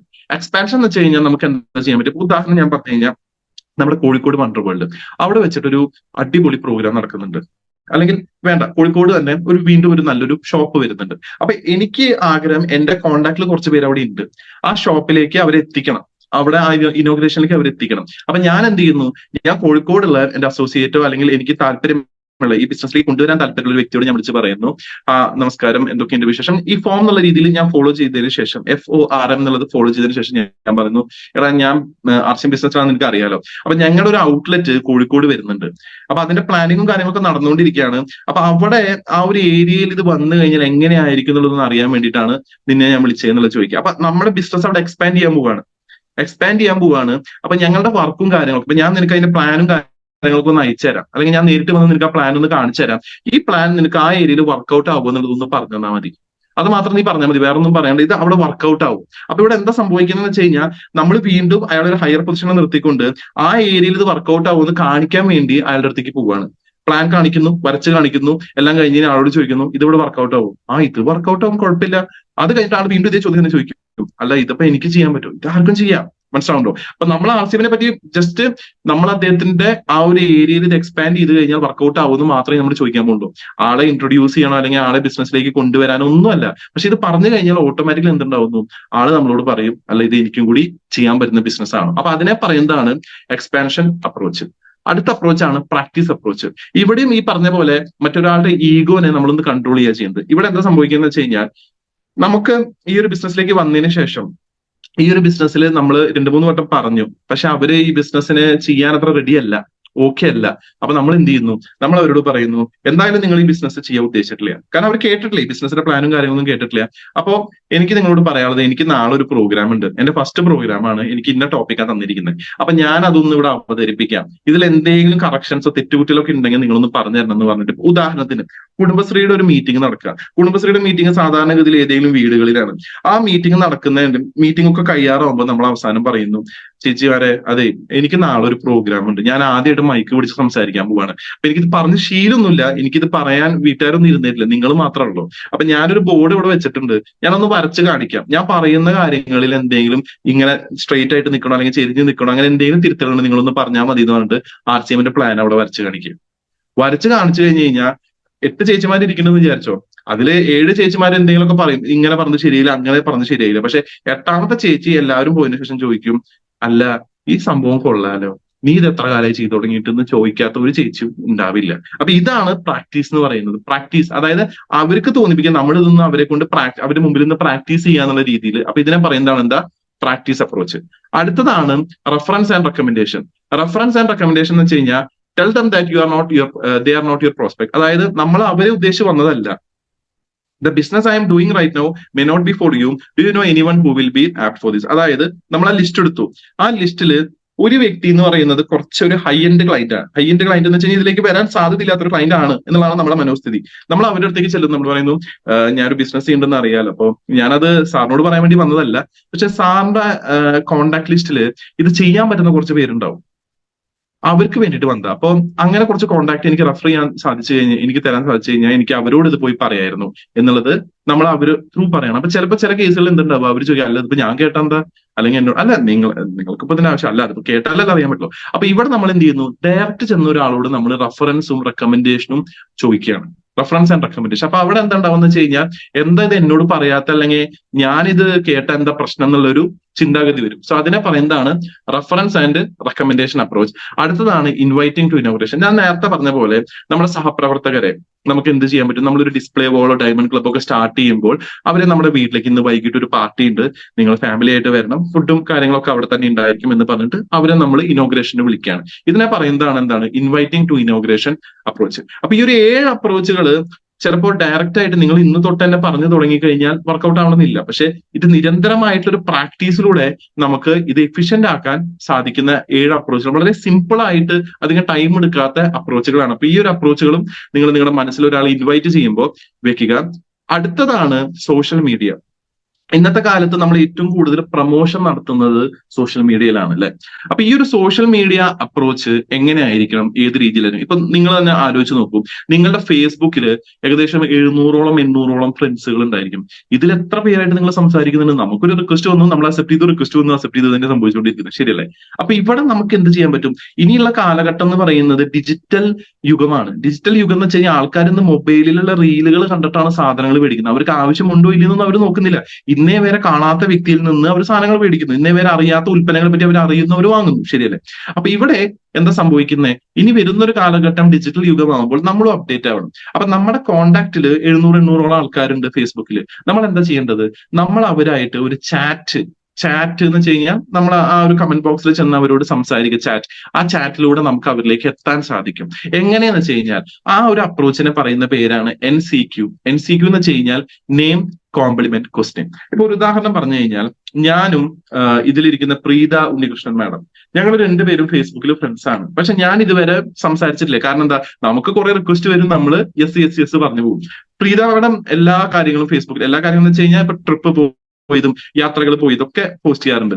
അപ്പൊ ഞാനൊരു ദിവസം മെസ്സേജ് അയക്കുകയാണ്, ഹായ് പ്രീതജി, എന്റെ പേര് അർജുൻ എന്നാണ്. ഈ അടുത്ത് നിങ്ങളൊരു ട്രിപ്പ് പോയത് ഞാൻ കണ്ടു, വളരെ മനോഹരമായിട്ടുള്ള സ്ഥലമാണ്. ഈ ഒരു ട്രിപ്പിന്റെ ബഡ്ജറ്റ് എത്രയാണെന്ന് അറിയാൻ പറ്റും എന്ന് ചോദിച്ചിട്ട് ഞാൻ അവിടെ ഒരു ചോദ്യം ചോദിച്ചു. അപ്പൊ എന്താ നടന്നത്, ഞാൻ അവരോട് എന്റെ പേര് പറഞ്ഞു. എന്തുകൊണ്ട് പേര് പറഞ്ഞ് തുടങ്ങണം എന്ന് വെച്ചാൽ, ആ വ്യക്തിയുടെ പേര് പറഞ്ഞ് തുടങ്ങണം എന്ന് വെച്ച് കഴിഞ്ഞാൽ, എല്ലാവരും ആഗ്രഹിക്കുന്നത് അവരുടെ പേരിൽ അറിയപ്പെടുക എന്നുള്ളതാണ്. അപ്പൊ നമ്മൾ പേര് പറയുമ്പോൾ അവിടെ സ്ട്രോങ് കൺവിക്ഷൻ ഉണ്ട്. അത് നേരിട്ടാണെങ്കിലും എപ്പോഴും പേര് പറഞ്ഞ് വിളിക്കുകയാണെങ്കിൽ അതിന് കുറച്ചും കൂടി ഒരു ഇമ്പാക്ട് ഉണ്ടാവും. അതുകൊണ്ടാണ് ഞാൻ പറയുന്നത്. ഇപ്പൊ നമ്മൾ ഹായ് പ്രീത, ഞാൻ അർജുനാണ്, നിങ്ങളുടെ സോഷ്യൽ മീഡിയയിൽ ഞാൻ ഫ്രണ്ട് ലിസ്റ്റിലുള്ള ഒരു വ്യക്തിയാണ്. ഈ അടുത്ത് നിങ്ങളൊരു ട്രിപ്പ് പോയത് കണ്ടു, നല്ല മനോഹരമായിട്ടുള്ള ഒരു സ്ഥലമാണ്. അപ്പൊ ആ സ്ഥലത്തെ പറ്റിയിട്ടും ആ ബഡ്ജറ്റിനെ പറ്റിയിട്ടും അറിയാൻ എനിക്ക് താല്പര്യമുണ്ട്. ബുദ്ധിമുട്ടില്ലെങ്കിൽ എനിക്ക് ആ ഇൻഫർമേഷൻ ഒന്ന് പാസ് ചെയ്യാൻ പറ്റുമോ എന്നുള്ളത്. അപ്പൊ ഇതിൽ എല്ലാവരും റിയാക്ട് ചെയ്യണമെന്നില്ല. ചില ആൾക്കാര് വേണ്ട നിൽക്കുന്നവരുണ്ട്, ചില ആൾക്കാർ ഇത് റിയാക്ട് ചെയ്യും. ഇവിടെ എന്തുണ്ടാവുന്നത്, നമുക്കൊരു ഡോറ് തുറക്കുകയാണ് അവരായിട്ട് സംസാരിക്കാൻ വേണ്ടിയിട്ട്. ശരിയല്ലേ? അല്ലെങ്കിൽ നിങ്ങൾക്ക് എന്ത് ചെയ്യാം, ഇപ്പൊ പുരുഷനാണ്, ഇപ്പൊ ഞാനും വേറൊരു സാറും കൂടിയാണ്, ഇപ്പൊ കോമത് നായർ സാർ ഉണ്ട്, അദ്ദേഹമാണെങ്കിൽ ഹായ് സാർ, അല്ലെങ്കിൽ ഹായ് കോമത് ജി, എന്റെ പേര് അർജുൻ ആണ്. ഞാൻ നോക്കിയപ്പോ എന്റെ ലിസ്റ്റിൽ ഒരുപാട് പേരുകൾ ഇങ്ങനെ ഉണ്ട്, ഫ്രണ്ട് ലിസ്റ്റിൽ. അപ്പൊ ഞാനാണെങ്കിൽ സത്യം പറഞ്ഞാൽ ആരുമായിട്ട് അങ്ങനെ സംസാരിച്ചിട്ടില്ല. അപ്പൊ ഐ തോട്ട് ലൈക്ക് നിങ്ങളായിട്ടൊന്ന് സംസാരിച്ച് തുടങ്ങാം എന്നുള്ളത് ഒരു ബേസിക് ലെവലിൽ ഒരു ജനറിക് ആയിട്ടുള്ള കാര്യങ്ങൾ. നിങ്ങളുടെ പ്രൊഫൈൽ പിക്ചർ നല്ല ഭംഗിയുണ്ട് എന്നൊക്കെ പറഞ്ഞിട്ട് ഇതാവും. പക്ഷെ ആരോട് എന്ത് എപ്പോ എങ്ങനെ പറയുന്നു എന്നുള്ളതും വളരെ വളരെ പ്രധാനപ്പെട്ട കാര്യമാണ്. അപ്പൊ analyse the situation and tell. അപ്പൊ ഇത് സോഷ്യൽ മീഡിയ വൈസ് നമ്മൾ ഇതിനെ ഒരു വേറൊരു തലത്തിലേക്ക് എത്തിക്കുമ്പോൾ ഉള്ളൊരു സംവിധാനം, അതായത് സ്ട്രേഞ്ചേഴ്സിനെ സോഷ്യൽ മീഡിയ വൈസ് നമ്മൾ കൊണ്ടുവരുമ്പോൾ ഇവിടെയും നമ്മൾ ശ്രദ്ധിക്കേണ്ട ഒരുപാട് കാര്യങ്ങളുണ്ട്. പക്ഷെ അതൊന്നും നമ്മളിപ്പോ പറയുന്നില്ല. അതിനെപ്പറ്റി ഡീറ്റെയിൽഡ് ആയിട്ടൊരു സെഷൻ പിന്നീട് ഒരു ദിവസം നമുക്ക് സോഷ്യൽ മീഡിയയിൽ എങ്ങനെ നമുക്ക് ഈ ഒരു ബിസിനസിനെ പ്രൊമോട്ട് ചെയ്യാം, ഏത് തരത്തിലുള്ള മെസ്സേജുകളാണ് അവർക്ക് അയക്കേണ്ടത്, എങ്ങനെയാണ് അതിലൂടെ ഫോളോ അപ്പ് കറക്റ്റ് ആയിട്ട് ചെയ്യാൻ സാധിക്കുക എന്നുള്ളതൊക്കെ ഒരു സെപ്പറേറ്റ് സെഷൻ ആയിട്ട് നമ്മൾ ചെയ്യുന്നതായിരിക്കും. ഇപ്പൊ ഇത്ര മനസ്സിലാക്കിയാൽ മതി. ബേസിക് തലത്തിൽ ഒരു കോൺവെർസേഷൻ, ഒരു സംസാരം സ്റ്റാർട്ട് ചെയ്യുക എന്നുള്ളതാണ് നമ്മുടെ ഉദ്ദേശം. അപ്പോൾ നിങ്ങൾ ആലോചിച്ച് നോക്കൂ, നിങ്ങൾ വേറെ എവിടെയും പോകേണ്ട ആവശ്യമില്ല. നിങ്ങളുടെ സോഷ്യൽ മീഡിയയിൽ തന്നെ അത്ര അധികം ആൾക്കാരുണ്ട്, അത്ര അധികം പേര് നിങ്ങളുടെ ഈ ഒരു പ്രൊഫൈലും കാര്യങ്ങളൊക്കെ കാണുന്നുണ്ട്. അപ്പൊ അവിടെ ശരിക്കും നമ്മൾ നമ്മുടെ ആർസിഎം പ്രവർത്തനത്തെ പ്രൊജക്ട് ചെയ്യണം എന്നുള്ളതാണ് ഞാൻ പറയുക. ഒപ്പം തന്നെ നിങ്ങൾ എന്ത് ചെയ്യുക, നിങ്ങൾ ഇതുപോലെ നിങ്ങളുടെ ഫ്രണ്ട് ലിസ്റ്റ് ഉറങ്ങിക്കിടക്കുന്ന ഒരുപാട് പേരുണ്ട്, അവരൊരു കോംപ്ലിമെന്റോട് കൂടിയിട്ട് നമ്മുടെ പേര് വിളിച്ച്, അവരുടെ പേര് വിളിച്ച് കോംപ്ലിമെന്റ് കൊടുത്തതിന് ശേഷം ഒരു ചോദ്യം പോലെ എന്തെങ്കിലും ജനറിക് ചോദ്യമായിരിക്കണം. നിങ്ങൾക്ക് എക്സ്ട്രാ ഇൻകത്തിന് വേണ്ടി വർക്ക് ചെയ്യാൻ റെഡി ആണോ എന്നുള്ളത് നിങ്ങൾക്ക് ചോദിക്കാം. പക്ഷെ അതിനൊരു ഫോർമാറ്റ് വേറെയാണ്, വേറെ രീതിയിലാണ്. നിങ്ങൾ 5 കൊല്ലം കൊണ്ട് റിട്ടയർ ആവാൻ ആഗ്രഹിക്കുന്ന ഒരാളാണ്, ഒരു മന്ത്ലി വരുമാനം നിങ്ങൾക്ക് നിശ്ചിതമായിട്ട് കിട്ടണം എന്ന് ആഗ്രഹമുള്ള ഒരാളാണ്, അങ്ങനത്തെ ഒരു ഫോർമാറ്റ് വേറെ ഉണ്ട്. അത് വേറെ, ഇത് വേറെ. ഇത് കുറച്ചും കൂടി പേഴ്സണലൈസ്ഡ് അപ്രോച്ച് ആണ്. അവരായിട്ട് നല്ലൊരു ബന്ധം സ്ഥാപിച്ചെടുത്തതിന് ശേഷം നമ്മൾ ഈ ബിസിനസിനെ പറ്റി പതുക്കെ പതുക്കെ നമ്മൾ അവരോട് പറയുന്നു. So that is called how to contact existing people in social media. അടുത്തതാണ് how to talk to strangers. ഇപ്പൊ ഇത്ര നേരം ഞാൻ പറഞ്ഞത് നോൺ ആയിട്ടുള്ള ആൾക്കാർ, നമുക്ക് പരിചയമുള്ള ആൾക്കാർ, ഫേസ്ബുക്കിൽ നമ്മൾ ഓൾറെഡി ഫ്രണ്ട് ലിസ്റ്റിലുള്ള ആൾക്കാർ. ഇനി ഞാൻ പറയാൻ പോകുന്നത് ടോട്ടൽ ആയിട്ടുള്ള അപരിചിതരാണ്. ഇൻ പേഴ്സൺ ആയിട്ട് നമ്മൾ അവരോട് ചെന്ന് സംസാരിക്കുമ്പോൾ എങ്ങനെയാണ് നമ്മൾ കാര്യങ്ങൾ അവരോട് പറയേണ്ടത്. അപ്പൊ ഉദാഹരണത്തിന് നമ്മൾ ബസ് സ്റ്റാൻഡിൽ നിൽക്കുകയാണ്, നമ്മൾ ചെന്നു, നമ്മൾ അവരോട് കാര്യങ്ങളൊക്കെ പറഞ്ഞു. ആ ഒരു ഡയറക്റ്റ് ആയിട്ടൊരു അപ്രോച്ച് അവിടെ നടക്കില്ല. കാരണം നമുക്ക് അറിയില്ല ആ വ്യക്തി നമ്മളെ എങ്ങനെയാണ് കാണുന്നത്, അല്ലെങ്കിൽ ഏത് രീതിയിലാണ് കാണുന്നത് വളരെ ഇമ്പോർട്ടന്റ്. അപ്പൊ ഇവിടെ നമ്മളൊരു സ്ട്രേഞ്ചറിനോട് സംസാരിക്കാൻ മുമ്പ് ഏറ്റവും പ്രധാനപ്പെട്ട കാര്യം എന്ന് പറയുന്നത് നമ്മൾ നല്ല ഡ്രസ്ഡ് ആണോ എന്ന് കൂടി നോക്കണം. It's very important. നല്ല ഡ്രസ്ഡ് ആണോ നോക്കണം. നമ്മളിപ്പം എവിടെയെങ്കിലും പോയി ആകെ മുഷിഞ്ഞ് ആകെ ക്ഷീണിതനായിട്ട് വരുമ്പോൾ ഒരു കാരണവശാലും നിങ്ങൾ ഒരു അപരിചിതരോട് ബിസിനസിനെ പറ്റി പറയരുത്. അവിടെ പോസിബിലിറ്റി ഉണ്ടായിരിക്കും, പക്ഷെ ഒരു കാരണവശാലും പറയരുത്. കാരണം നിങ്ങളുടെ ഫസ്റ്റ് ഇംപ്രഷൻ ആണ് ഈ ഒരു ബിസിനസിനെ പറ്റിയിട്ട് അദ്ദേഹത്തിന്റെ ഫസ്റ്റ് ഇംപ്രഷൻ. നിങ്ങൾ അത് എങ്ങനെ കൊടുക്കുന്നു അതേപോലെ അദ്ദേഹം ആ ബിസിനസിനെ കാണുള്ളൂ. നിങ്ങൾ വളരെ ഷാബി ആയിട്ടാണ് പോകുന്നതെങ്കിൽ ഷാബി ആയിട്ടാണ് ആ ബിസിനസിനെ അദ്ദേഹം എടുക്കുകയുള്ളൂ. അപ്പൊ അതുകൊണ്ടാണ് ഞാൻ പറഞ്ഞത്, നമ്മൾ വെൽ ഡ്രസ്ഡ് അല്ലെങ്കിൽ, നമ്മൾ എനർജറ്റിക് അല്ലെങ്കിൽ നമ്മൾ ഒരു കാരണവശാലും സ്ട്രേഞ്ചേഴ്സിനെ അപ്രോച്ച് ചെയ്യരുത്. ഇനി എങ്ങനെ അപ്രോച്ച് ചെയ്യാം? ചിലപ്പോൾ ബസ്സിൽ ഒരുമിച്ച് യാത്ര ചെയ്യുന്ന ആളായിരിക്കാം, അല്ലെങ്കിൽ നിങ്ങൾ റെയിൽവേ സ്റ്റേഷനിൽ ട്രെയിൻ കാത്ത് നിൽക്കുകയായിരിക്കും, അല്ലെങ്കിൽ ബസ് സ്റ്റോപ്പിൽ ബസ് കാത്ത് നിൽക്കുകയായിരിക്കും. Always start with wish, good morning sir, hi, നമസ്കാരം എന്ന് പറഞ്ഞിട്ട് നമുക്ക് സ്റ്റാർട്ട് ചെയ്യാം. സാർ എന്ന് പറഞ്ഞാൽ ചിലപ്പോൾ ചില ആൾക്കാർക്ക് അതൊരു ഓഡായിട്ട് തോന്നും, അല്ലെങ്കിൽ നമ്മൾ എന്തെങ്കിലും ഒരു കമ്പനിയുടെ റെപ്രസെന്റേറ്റീവ് ആണെന്ന് തോന്നും. അപ്പൊ ഓൾവേസ് ഗോ വിത്ത് നമസ്കാരം അല്ലെങ്കിൽ ഗുഡ് മോർണിംഗ് എന്നുള്ളത്. എന്നിട്ട് സ്ട്രേഞ്ച് ആയിട്ടുള്ള വെച്ചാൽ വളരെ സിമ്പിൾ ആയിട്ടുള്ള കോൺവെർസേഷൻസ് നമുക്ക് സ്റ്റാർട്ട് ചെയ്യാൻ സാധിക്കണം. അതായത് നല്ല വെയിലാണല്ലേ, അല്ലെങ്കിൽ മഴയാണല്ലേ, ഇതിലേക്കുള്ള ബസ് പോയോ, ഈ ട്രെയിൻ പോയോ, സാർ എങ്ങോട്ടാണ്? അപ്പൊ ആള് പറയും. അപ്പൊ ഒരു കേർട്സി എന്ന രീതിയിൽ ആളും ചോദിക്കും, നിങ്ങൾ എങ്ങോട്ടാണ്? ഇന്ന സ്ഥലത്ത്. ഓക്കെ, അവിടെ ഏത് ഏരിയയിലാണ് വരുന്നത്? അപ്പൊ അങ്ങനെ നമ്മൾ ആ കോൺവെർസേഷൻ എന്ത് ചെയ്യുന്നു, പതുക്കെ ബിൽഡ് ചെയ്തെടുക്കുന്നു. ഓക്കെ, ഇനി ചില കേസുകളിൽ എന്താന്ന് വെച്ച് കഴിഞ്ഞാൽ നമ്മൾ അവിടെ ചെന്ന് പാനിക് ആവുന്ന വെച്ച് കഴിഞ്ഞാൽ നമ്മുടെ കയ്യിൽ വാച്ച് ഉണ്ടായിരിക്കും, ആളുടെ കയ്യിലും വാച്ച് ഉണ്ടായിരിക്കും. നമ്മൾ ചിലപ്പോ ആളോട് ചോദിക്കും സമയം എത്രയായി എന്ന് ചോദിക്കും, ഈ അപ്രോച്ച് ആലോചിച്ചിട്ട്. അപ്പൊ ഒരിക്കലും അങ്ങനെ ചെയ്യരുത്. അതായത് അദ്ദേഹത്തിനെ ഒന്ന് സ്റ്റഡി ചെയ്യണം, അദ്ദേഹത്തിന്റെ കയ്യിൽ എന്തൊക്കെയുണ്ട്. വാച്ച് ഉള്ള ഒരാളോട് അല്ലെങ്കിൽ ലൈക്ക് വാച്ച് ഇല്ലാത്ത ഒരാളോട് ഒരിക്കലും സമയം ചോദിക്കരുത്. അതേപോലെ തന്നെ നിങ്ങൾ കയ്യിൽ വാച്ച് കിട്ടിയിട്ട് സമയം ചോദിക്കരുത്. നമുക്ക് പലതരത്തില് ഈ ഫ്ലഡ് ഗേറ്റ് എന്നാണ് അതിനെ പറയാം. ഫ്ലഡ് ഗേറ്റ് എന്ന് വെച്ചാൽ നമ്മൾ ആ ഒരു ഒരു ചെറിയൊരു ഇത് ആ ഒരു മറ എന്ന് പറയുന്നത് ഒരു തട, അതൊന്ന് പൊട്ടിക്കുകയാണ് ചെയ്യുന്നത്. അപ്പൊ ആ പൊട്ടിക്കുന്നതിനെ വളരെ ഈസി ആയിട്ട് ചെയ്യേണ്ട ഒരു കാര്യമാണ്. അപ്പൊ നമ്മൾ കോൺഫിഡന്റ് അല്ലെങ്കിൽ നമ്മൾ ഒരിക്കലും അതിനെ അപ്രോച്ച് ചെയ്യരുത്. പക്ഷെ കോൺഫിഡന്റ് ആണെങ്കിൽ you can go with hi, ഈ ട്രെയിൻ പോയോ, അല്ലെങ്കിൽ ഈ ബസ് ഈ സമയത്ത് വരേണ്ടതാണ്, ഇത് വന്നോ എന്നുള്ളതൊക്കെ നമുക്ക് ചോദിച്ച് സ്റ്റാർട്ട് ചെയ്യാം. അപ്പൊ നമ്മൾ ബസ്സിൽ ഇരിക്കുകയാണെങ്കിൽ ഇങ്ങോട്ട് പോകുന്നു എന്നൊക്കെ ചോദിച്ച് നമുക്ക് സ്റ്റാർട്ട് ചെയ്യാം. ആ കോൺവെർസേഷൻ പതുക്കെ പതുക്കെ ബിൽഡ് ചെയ്യും. ശ്രദ്ധിക്കേണ്ട കാര്യം, നമ്മൾ ചോദിക്കുന്ന ചോദ്യം അടുത്തൊരു ചോദ്യത്തിലേക്ക് അല്ലെങ്കിൽ അടുത്തൊരു ലെവലിലേക്കോ കണക്ട് ചെയ്യുന്ന രീതിയിൽ വേണം നമ്മൾ കാര്യങ്ങൾ ചോദിക്കാൻ വേണ്ടി. So general question or statement. അടുത്തതാണ് ഹാവ് എ കണക്ഷൻ. എന്തെങ്കിലും ഒരു കോമൺ കാര്യം കണക്ട് ചെയ്യിപ്പിക്കാനുള്ള രീതിയിൽ നമ്മൾ കാര്യങ്ങൾ സംസാരിക്കും. ഇപ്പം ചിലപ്പോൾ അദ്ദേഹം തൃശ്ശൂരിൽ നിന്ന്, തൃശ്ശൂർ അവിടെ എന്റെ ഇന്നാളുടെ വീടുണ്ട്, ഇല്ലാത്തത് പറയണ്ട, ഉള്ളത് പറഞ്ഞാൽ മതി. പക്ഷെ ആ കണക്ഷൻ കിട്ടിക്കഴിഞ്ഞാൽ കുറച്ചും കൂടി നല്ലതാണ്. പേ യൂണിക് കോംപ്ലിമെന്റ്. അതായത് സാറിന്റെ ബാഗ് നല്ല രസമുണ്ട്, ഷൂസ് എവിടെ നിന്നാണ് മേടിച്ചത്, ഞാൻ ഇതുപോലെ ഒരു ഷൂ കുറെ നാളായി നോക്കുന്നു, നമുക്ക് ഈ ബിസിനസ് മീറ്റിംഗ് ഒക്കെ ഉള്ളതുകൊണ്ട്. അപ്പൊ ആള് ശ്രദ്ധിക്കുന്ന ഈ കാര്യം. അപ്പോൾ എന്ത് ബിസിനസ് മീറ്റിംഗ്, ഞാനിങ്ങനെ ഡയറക്ട് സെല്ലിംഗ് പറഞ്ഞ ഒരു കമ്പനിയാണ്. അപ്പൊ അവിടെ നിങ്ങൾക്ക് എന്താ നിങ്ങളുടെ ഈ ഒരു കാര്യത്തെ പറ്റി പറയാനുള്ള ഒരു ഡോർ എന്ത് ചെയ്തു, ഓപ്പൺ ആയി. അപ്പൊ ഞാൻ ജിമ്മിന് പോകുമ്പോൾ അവിടെ ഒരുപാട് ട്രെയിനേഴ്സ് ഉണ്ട്. ഞാൻ ഓരോ ദിവസവും ഓരോ ട്രെയിനേഴ്സിനോട് ഞാൻ ചെന്ന് നേരിട്ട് അങ്ങോട്ട് കയറി സംസാരിക്കും. ഞാൻ ചോദിക്കും ഇത് ഇങ്ങനെയാണോ ചെയ്യേണ്ടത്, ഇങ്ങനെയാണോ ചെയ്യേണ്ടത് ചോദിക്കും. അപ്പൊ ആൾ പറയും ഇങ്ങനെയാണ് ചെയ്യേണ്ടത്. ഓക്കെ, അപ്പൊ നിങ്ങൾ എപ്പോഴാണ് വർക്ക്ഔട്ട് ചെയ്യാൻ? ഞങ്ങൾ ഇവരെല്ലാവരും പോയതിനു ശേഷം വർക്ക്ഔട്ട് ചെയ്യാം. ഇവിടുത്തെ ആളല്ല തോന്നുന്നുണ്ടല്ലോ, സ്ലാങ് വേറെ പോലെ. ഞാൻ കണ്ണൂരാണ്. ഓക്കെ, അപ്പൊ എന്താ വെച്ചാൽ ഒരു കോച്ച് വരും, അവർ നമ്മളോട് ചോദിക്കും അല്ല നിങ്ങൾ എന്താ ചെയ്യുന്നത്? ഞാൻ ഡയറക്ട് സെല്ലിംഗ് വെച്ചാൽ എന്താണ് അത് എന്ന് വെച്ച് കഴിഞ്ഞാൽ മൗത്ത് പബ്ലിസിറ്റിയിലൂടെ നമ്മുടെ ബിസിനസ് ജനങ്ങളിലേക്ക് എത്തിക്കാൻ, അതിലൂടെ ഒരു മാർക്കറ്റിംഗ് എന്നുള്ള രീതിയിൽ നമുക്കൊരു കമ്മീഷൻ വരും. നമുക്ക് വേണമെങ്കിൽ ഫ്രാഞ്ചൈസി ആയിട്ട് സ്റ്റാർട്ട് ചെയ്യാം, അല്ലെങ്കിൽ ഇൻഡിപെൻഡന്റ് ബിസിനസ് ഓണറായിട്ട് മാറാം. ഞാൻ എന്റെ ജോലി ഉപയോഗിച്ചിട്ടാണ് ഇതിലേക്ക് വന്നത്. എന്താ ജോലി ഉപയോഗിച്ച്? അപ്പൊ എന്താ വെച്ചാൽ അവിടെ ഒരു കോൺവെർസേഷൻ എന്താവും, ബിൽഡായി നമുക്കിത് പതുക്കെ പതുക്കെ പറയാനുള്ള ഒരു അവസരം ഉണ്ടായിരിക്കും. അടുത്തതാണ് ആസ്ക് ഫോർ ഒപ്പീനിയൻ. ഇനി നമുക്ക് ഇതിൽ തന്നെ ചെയ്യാൻ പറ്റുന്ന വേറൊരു കാര്യം എന്ന് വെച്ച് കഴിഞ്ഞാൽ എന്തെങ്കിലും ഒപ്പീനിയൻ അവർക്ക് ചോദിക്കാം. അല്ല, ഇവിടുന്ന് ഞാൻ നേരിട്ട് ഇന്ന സ്ഥലത്തേക്ക് ബസ് എടുക്കുകയാണോ നല്ലത്, അതോ 2 ബസ് മാറി കയറിയിട്ട് ഈ രീതിയിൽ ഷോർട്ട് കട്ടിലൂടെ പോവാണോ നല്ലത്, ഏതാ നല്ലത്? അപ്പൊ അവര് തന്നെ പറയും. അപ്പൊ ചോദിക്കും എങ്ങോട്ടാ പോണ്ടേ, ഇന്ന സ്ഥലത്തേക്കാ പോണ്ടേ, അവിടെ എവിടെയാ പോണ്ടേ, ഇന്ന സ്ഥലത്തേക്ക് പോകണ്ടേ, എന്തിനാ പോണേ, ഒരു ബിസിനസ് മീറ്റിംഗ് ഉണ്ട്, എന്ത് ബിസിനസ്? അപ്പൊ ഇവിടെ നമുക്ക് എന്ത് ചെയ്യാൻ പറ്റും, ഒരു കോൺവെർസേഷൻ ബിൽഡ് ചെയ്തെടുക്കാൻ സാധിക്കും. B present. എന്താ വെച്ചാൽ നമ്മുടെ ഒരു സ്ട്രേഞ്ചറിനോട് സംസാരിക്കുമ്പോൾ എപ്പോഴും വിജിലന്റ് ആയിരിക്കണം. അവിടെ നമ്മൾ പ്രസന്റ് ആയിരിക്കണം. ഐ കോൺടാക്ട് ഭയങ്കര ഇമ്പോർട്ടന്റ് ആണ്. ഐ കോൺടാക്ട് വളരെ ഇമ്പോർട്ടന്റ് ആണ്. അതാ ഞാൻ പറഞ്ഞത്, നിങ്ങൾ കോൺഫിഡന്റ് അല്ലെങ്കിൽ നിങ്ങൾ ഒരിക്കലും ഇത് പറയരുത്. കാരണം കോൺഫിഡന്റ് അല്ലെങ്കിൽ നിങ്ങളുടെ കണ്ണ് ഒരിക്കലും നേരിട്ട് ആളായിട്ട് മീറ്റ് ചെയ്യില്ല. നമ്മൾ കണ്ണുകൊണ്ട് നോക്കി സംസാരിച്ചു കഴിഞ്ഞു കഴിഞ്ഞാൽ ഡയറക്റ്റ് ആയിട്ട് ഐ കോൺടാക്ട് മെയിൻറ്റെയിൻ ചെയ്യുന്നുണ്ടെങ്കിൽ അവിടെ നമ്മുടെ കോൺഫിഡൻസ് പ്രൊജക്ട് ആവും. Listen not to reply. ഒരിക്കലും നമ്മൾ റിപ്ലൈ ചെയ്യാൻ വേണ്ടിയിട്ട് എന്നുള്ളൊരു രീതിയിൽ കേൾക്കരുത്. കേൾക്കാൻ വേണ്ടി കേൾക്കുക. അവർ പറയുന്ന എന്തെങ്കിലും ഒരു കാര്യം നിങ്ങൾക്ക് കണക്ട് ആവും. എന്തെങ്കിലും ഒരു ലൂപ്പ് ഹോള് അവർ പറയുന്ന കാര്യത്തിൽ തന്നെ ഉണ്ടാവും.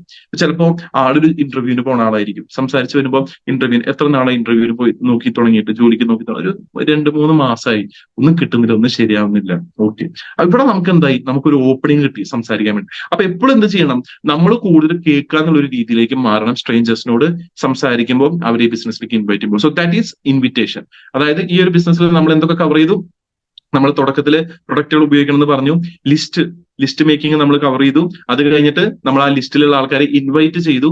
ഇനി അടുത്തതാണ് എന്താ, നമ്മൾ പ്ലാൻ കാണിക്കുക. ഷോ ദ പ്ലാൻ എന്ന് വെച്ച് കഴിഞ്ഞാൽ നമുക്ക് പല രീതിയിൽ കാണിക്കാം. ഒന്നില്ലെങ്കിൽ പേഴ്സണൽ പ്ലാനിങ് ആയിരിക്കാം, അതായത് നമ്മൾ നേരിട്ട് ആ വ്യക്തിയുടെ വീട്ടിൽ പോയിട്ട് നമ്മൾ ഇരിക്കുന്നു, അവർക്ക് ഈ പ്ലാൻ കാണിക്കുന്നു. അല്ലെങ്കിൽ ഏതെങ്കിലും ഒരു ഏരിയയിൽ വെച്ചിട്ടായിരിക്കും, പുറത്തുള്ള ഏതെങ്കിലും ഒരു സ്ഥലത്ത് വെച്ചിട്ടായിരിക്കും. ഓൾവേസ് റിമെമ്പർ ദാറ്റ് പ്ലാൻ കാണിക്കാൻ പറ്റുന്ന സ്ഥലത്ത് പ്ലാൻ കാണിക്കുക. അതായത് നിങ്ങൾ ഡിസ്റ്റർബ്ഡ് ആവും അല്ലെങ്കിൽ ഏതെങ്കിലും തടസ്സങ്ങൾ വരുന്ന സ്ഥലത്ത് ഒരിക്കലും നിങ്ങൾ പ്ലാനിനെ പറ്റി പറയരുത്, കാണിക്കരുത്. പ്ലാനെ പറ്റി പറയാനേ പാടില്ല, കാണിക്കേണ്ട വേണം. അത് വരച്ച് കാണിക്കാനുള്ളതാണ്.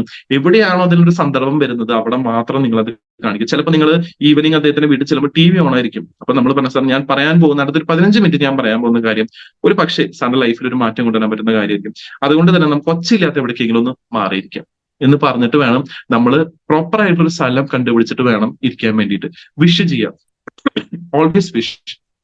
നിങ്ങൾ ഇൻവൈറ്റ് ചെയ്ത് നിങ്ങളെ കാണാൻ വരുന്ന ഒരാളാണെങ്കിൽ, നേരത്തെ ഞാൻ പറഞ്ഞ അപ്രോച്ചുകൾ ഉപയോഗിച്ചിട്ട് നിങ്ങൾ ഇൻവൈറ്റ് ചെയ്തു, നിങ്ങൾ അദ്ദേഹത്തെ കാണുന്നു, ഓൾവേസ് വിഷ്.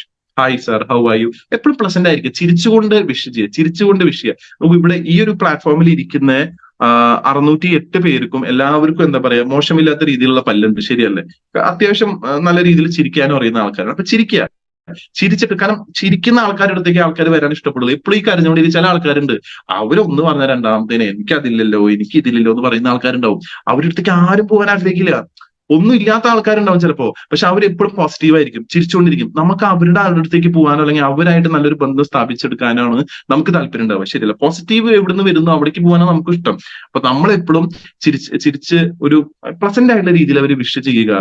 സെൽഫ് ഇൻട്രൊഡക്ഷൻ, നിങ്ങൾ ആ ഒരു വ്യക്തിനെ കാണുമ്പോൾ പരിചയമുള്ള ഒരാളാണെങ്കിൽ ഒബ്വിയസ്ലി അതിന്റെ ആവശ്യമില്ല. പക്ഷെ സ്ട്രേഞ്ചറിനോടാണെങ്കിൽ നിങ്ങൾ നിങ്ങളെ സെൽഫ് ഇൻട്രൊഡ്യൂസ് ചെയ്യും. ഇപ്പൊ കോൾഡ് കോളിംഗ് ഒക്കെ ആണെങ്കിൽ നിങ്ങൾ നിങ്ങളെ സെൽഫ് ഇൻട്രൊഡ്യൂസ് ചെയ്യണം. എന്റെ പേര് സോ ആൻഡ് സോ ആണ്, ഇന്ന സ്ഥലത്ത് നിന്ന് വരുന്നു, ഇന്ന ജോലിയാണ് ചെയ്തത്, ഇപ്പൊ കഴിഞ്ഞ 4 കൊല്ലമായിട്ട് ആർസിൽ ഒരു ബിസിനസ് ചെയ്യുന്നു, ഇന്ന ന്യൂട്രീഷൻ കൗൺസിൽ എന്നൊരു മേഖലയിൽ നിന്നാണ് ഞാൻ വരുന്നത് എന്ന് പറഞ്ഞിട്ട് നമുക്ക് നമ്മുടെ സെൽഫ് ഇൻട്രൊഡക്ഷൻ ചെയ്യാം. ഇതേ കാര്യം തന്നെ എന്ത് ചെയ്യാം, നിങ്ങളൊരു മീറ്റിംഗിൽ പ്ലാൻ കാണിക്കുക. ഒരു 4-5 ആൾക്കാരുടെ മുമ്പിലാണ് നിങ്ങൾ പ്ലാൻ കാണിക്കുന്നതെങ്കിൽ നിങ്ങളെ ഇൻട്രൊഡ്യൂസ് ചെയ്യുക, പേര് പറയുക, സ്ഥലം പറയുക, ജോലി, മുന്നെന്താ ചെയ്തിരുന്നത്, ഇപ്പൊ എന്താണ് ചെയ്തുകൊണ്ടിരിക്കുന്നത്, എത്ര കാലമായി RCM എന്ന് പറഞ്ഞിട്ട് മീറ്റിംഗിന് തുടങ്ങുന്നതിനേക്കാളും മുന്നുള്ള ബേസിക് ഇൻസ്ട്രക്ഷൻസ്.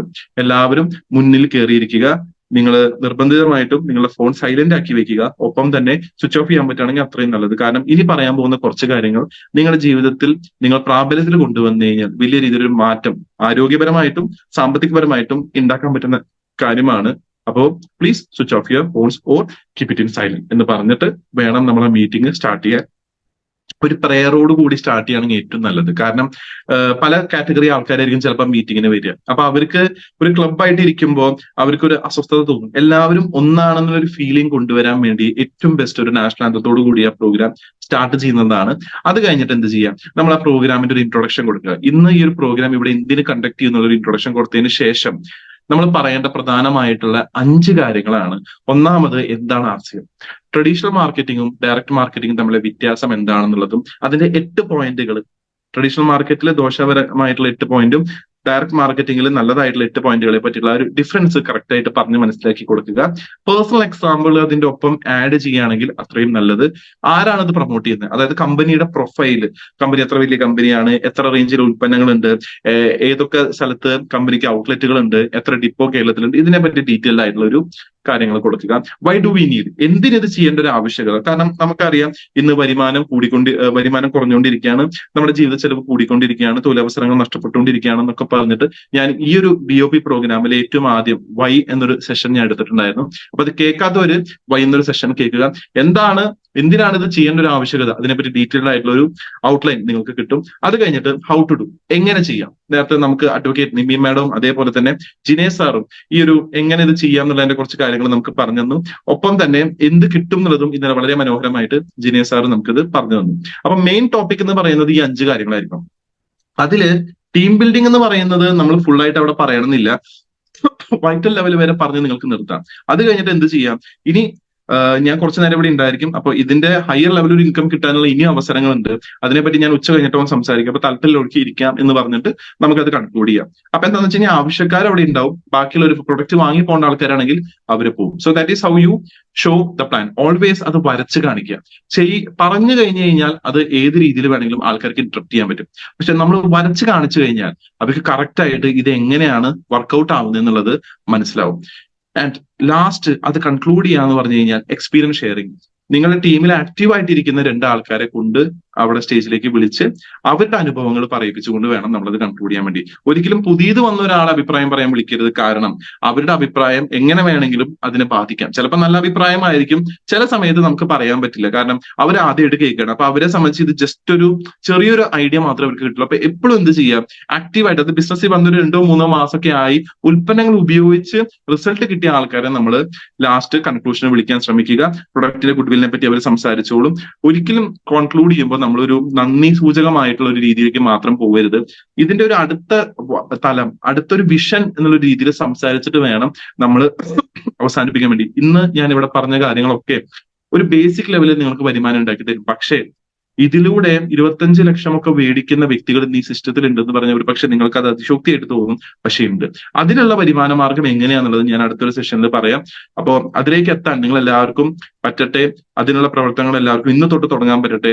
പ്രധാനമായിട്ട് നമ്മുടെ ഉൽപ്പന്നങ്ങൾ ഉപയോഗിച്ച് ആരോഗ്യം കിട്ടാൻ പറ്റട്ടെ എന്ന് പറഞ്ഞുകൊണ്ട് നിർത്തുന്നു. എന്ന് പറഞ്ഞിട്ട് നമുക്ക് അവിടെ ഒരു മോട്ടിവേഷനോട് കൂടിയിട്ട് നമുക്ക് ഇതാവാം. എന്നിട്ട് നമുക്ക് പറയേണ്ട കാര്യം എന്താ, എന്തെങ്കിലും ഡൗട്ടുകൾ ഉണ്ടെങ്കിൽ നിങ്ങൾക്ക് ഇത് ക്ലോസ് ചെയ്തതിനു ശേഷം ഞാനിവിടെ ഒരു 10 മിനിറ്റ് ഉണ്ടായിരിക്കും, നിങ്ങളുടെ സംശയങ്ങളൊക്കെ തീർത്തിട്ടേ ഞാൻ പോകുമെന്ന് പറഞ്ഞിട്ട് നമുക്ക് ആ പ്രോഗ്രാം വളരെ സക്സസ്ഫുള്ളി ക്ലോസ് ചെയ്യാൻ സാധിക്കും.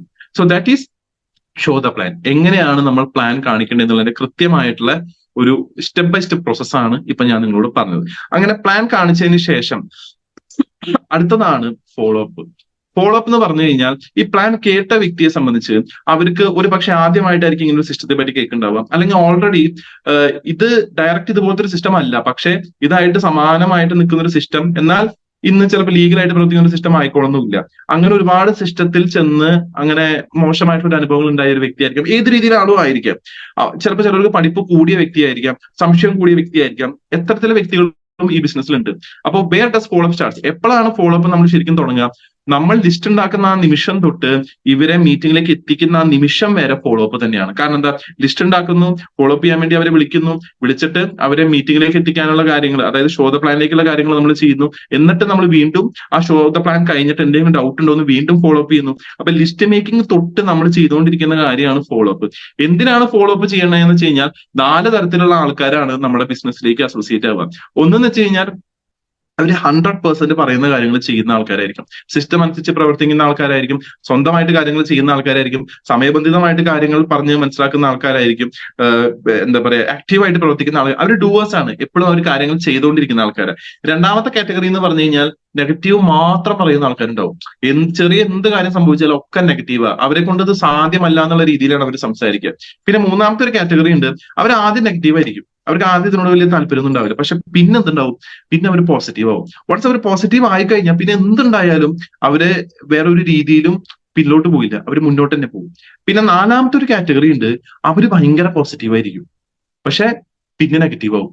ഈ കാറ്റഗറി എന്ന് പറഞ്ഞു കഴിഞ്ഞാൽ അവരിങ്ങനെ എല്ലാതും നമ്മൾ പറയണേക്കാളും മുന്നേ അവർ പറയും, ഞാൻ അവിടെ എത്തിക്കോളാം, മീറ്റിംഗ് എന്താണ്, ഞാൻ എത്തിക്കോളാം എന്നൊക്കെ പറയും, പക്ഷെ അവർ എത്തില്ല, അവർ നെഗറ്റീവാണ്, ഉള്ളിന്റെ ഉള്ളിൽ അവർ നെഗറ്റീവാണ്, പുറത്ത് അവർ പോസിറ്റീവായിട്ട് കാണിക്കും. ഈ നാലാമത്തെ കാറ്റഗറി ആൾക്കാരാണ് ഏറ്റവും കൂടുതൽ നമ്മുടെ സമയം കളയുന്ന ആൾക്കാർ. ബാക്കിയുള്ളവരൊക്കെ എങ്ങനെയെങ്കിലും നമുക്ക് നന്നാക്കി എടുക്കാൻ പറ്റും. ഡൂവേഴ്സ് ആണ്, അവർ ഓൾറെഡി നന്നായിട്ട് ഇരിക്കുന്ന ആൾക്കാരാണ്. നെഗറ്റീവ് പറയുന്ന ആൾക്കാരെ കുറച്ചായിട്ട് നമുക്ക് പോസിറ്റീവ് ആക്കാൻ പറ്റും. ഫസ്റ്റ് നെഗറ്റീവ് പറഞ്ഞു, പിന്നെ പോസിറ്റീവ് പറഞ്ഞു, അതും കൺവേർട്ട് ചെയ്തെടുക്കാൻ പറ്റും. പക്ഷെ ഈ ലാസ്റ്റ് കാറ്റഗറി ബുദ്ധിമുട്ടാണ്. ആ ലാസ്റ്റ് കാറ്റഗറിനെ എലിമിനേറ്റ് ചെയ്യാനാണ് പ്രോപ്പർ ആയിട്ടുള്ള ഫോളോ അപ്പ് ചെയ്യണം എന്ന് പറയുന്നത്. കാരണം ആർക്കൊക്കെയാണോ സംശയമുള്ളത് അവർ ഈ കാര്യം ശ്രദ്ധിച്ച് കേട്ടിട്ടുണ്ട്. സംശയമില്ലാത്ത ആൾക്കാർക്കാണ് ബുദ്ധിമുട്ട് വരുന്നത്. പ്ലാൻ കേട്ടു, പ്രൊഡക്റ്റിനെ പറ്റി കേട്ടു, എല്ലാ നോളജ് കേട്ടു, സംശയങ്ങളില്ല, അവരിങ്ങനെ ജസ്റ്റ് കേട്ട് പോയെന്ന് വെച്ചാൽ അതിന്റെ അർത്ഥം അവർ കേട്ടിട്ടില്ല എന്നുള്ളതാണ്. അപ്പൊ സംശയങ്ങളുണ്ടോ, നല്ല കാര്യങ്ങളാണ്. അപ്പൊ ഫോളോ അപ്പില് നമ്മൾ ചെയ്യേണ്ട കാര്യം, what we need in follow up, patience. നമ്മൾ വളരെ ക്ഷമാശീലനായിട്ട് മാറുക. പല ചോദ്യങ്ങൾ വരും, നിങ്ങളുടെ ഞരമ്പ് പൊട്ടിക്കുന്ന രീതിയിലുള്ള ചോദ്യങ്ങൾ വരെ വരും, നിങ്ങളെ ഭയങ്കരമായിട്ട് അസ്വസ്ഥതയാക്കുന്ന രീതിയിലുള്ള ചോദ്യങ്ങൾ വരും, പ്രതികരണങ്ങൾ വരും, നെഗറ്റീവ് പരാമർശങ്ങൾ, ഇതൊക്കെ വരും. പക്ഷെ നമ്മൾ മനസ്സിലാക്കേണ്ട കാര്യം, നമ്മളെ ഓപ്പോസിറ്റ് നിൽക്കുന്ന ഒരാൾ ഈ ബിസിനസിനെ മോശമായിട്ടോ നെഗറ്റീവായിട്ടോ പറയുന്നുണ്ടെങ്കിൽ അത് ആ വ്യക്തിക്ക് ഈ ബിസിനസിനെ പറ്റിയിട്ട് അറിവില്ലാത്തതുകൊണ്ടാണ്. ആ വ്യക്തിക്ക് ഈ ബിസിനസിനെ പറ്റി അറിവുണ്ടെങ്കിൽ ഒരിക്കലും ആൾ മോശമായിട്ട് പറയില്ല, ശരിയല്ലേ? അപ്പൊ നമ്മളെപ്പോഴും ഈ ഒരു കാര്യത്തിൽ ഫോളോ അപ്പിന്റെ കേസിൽ വരുമ്പോൾ നമ്മൾ ക്ഷമാശീലന്മാരാകണം.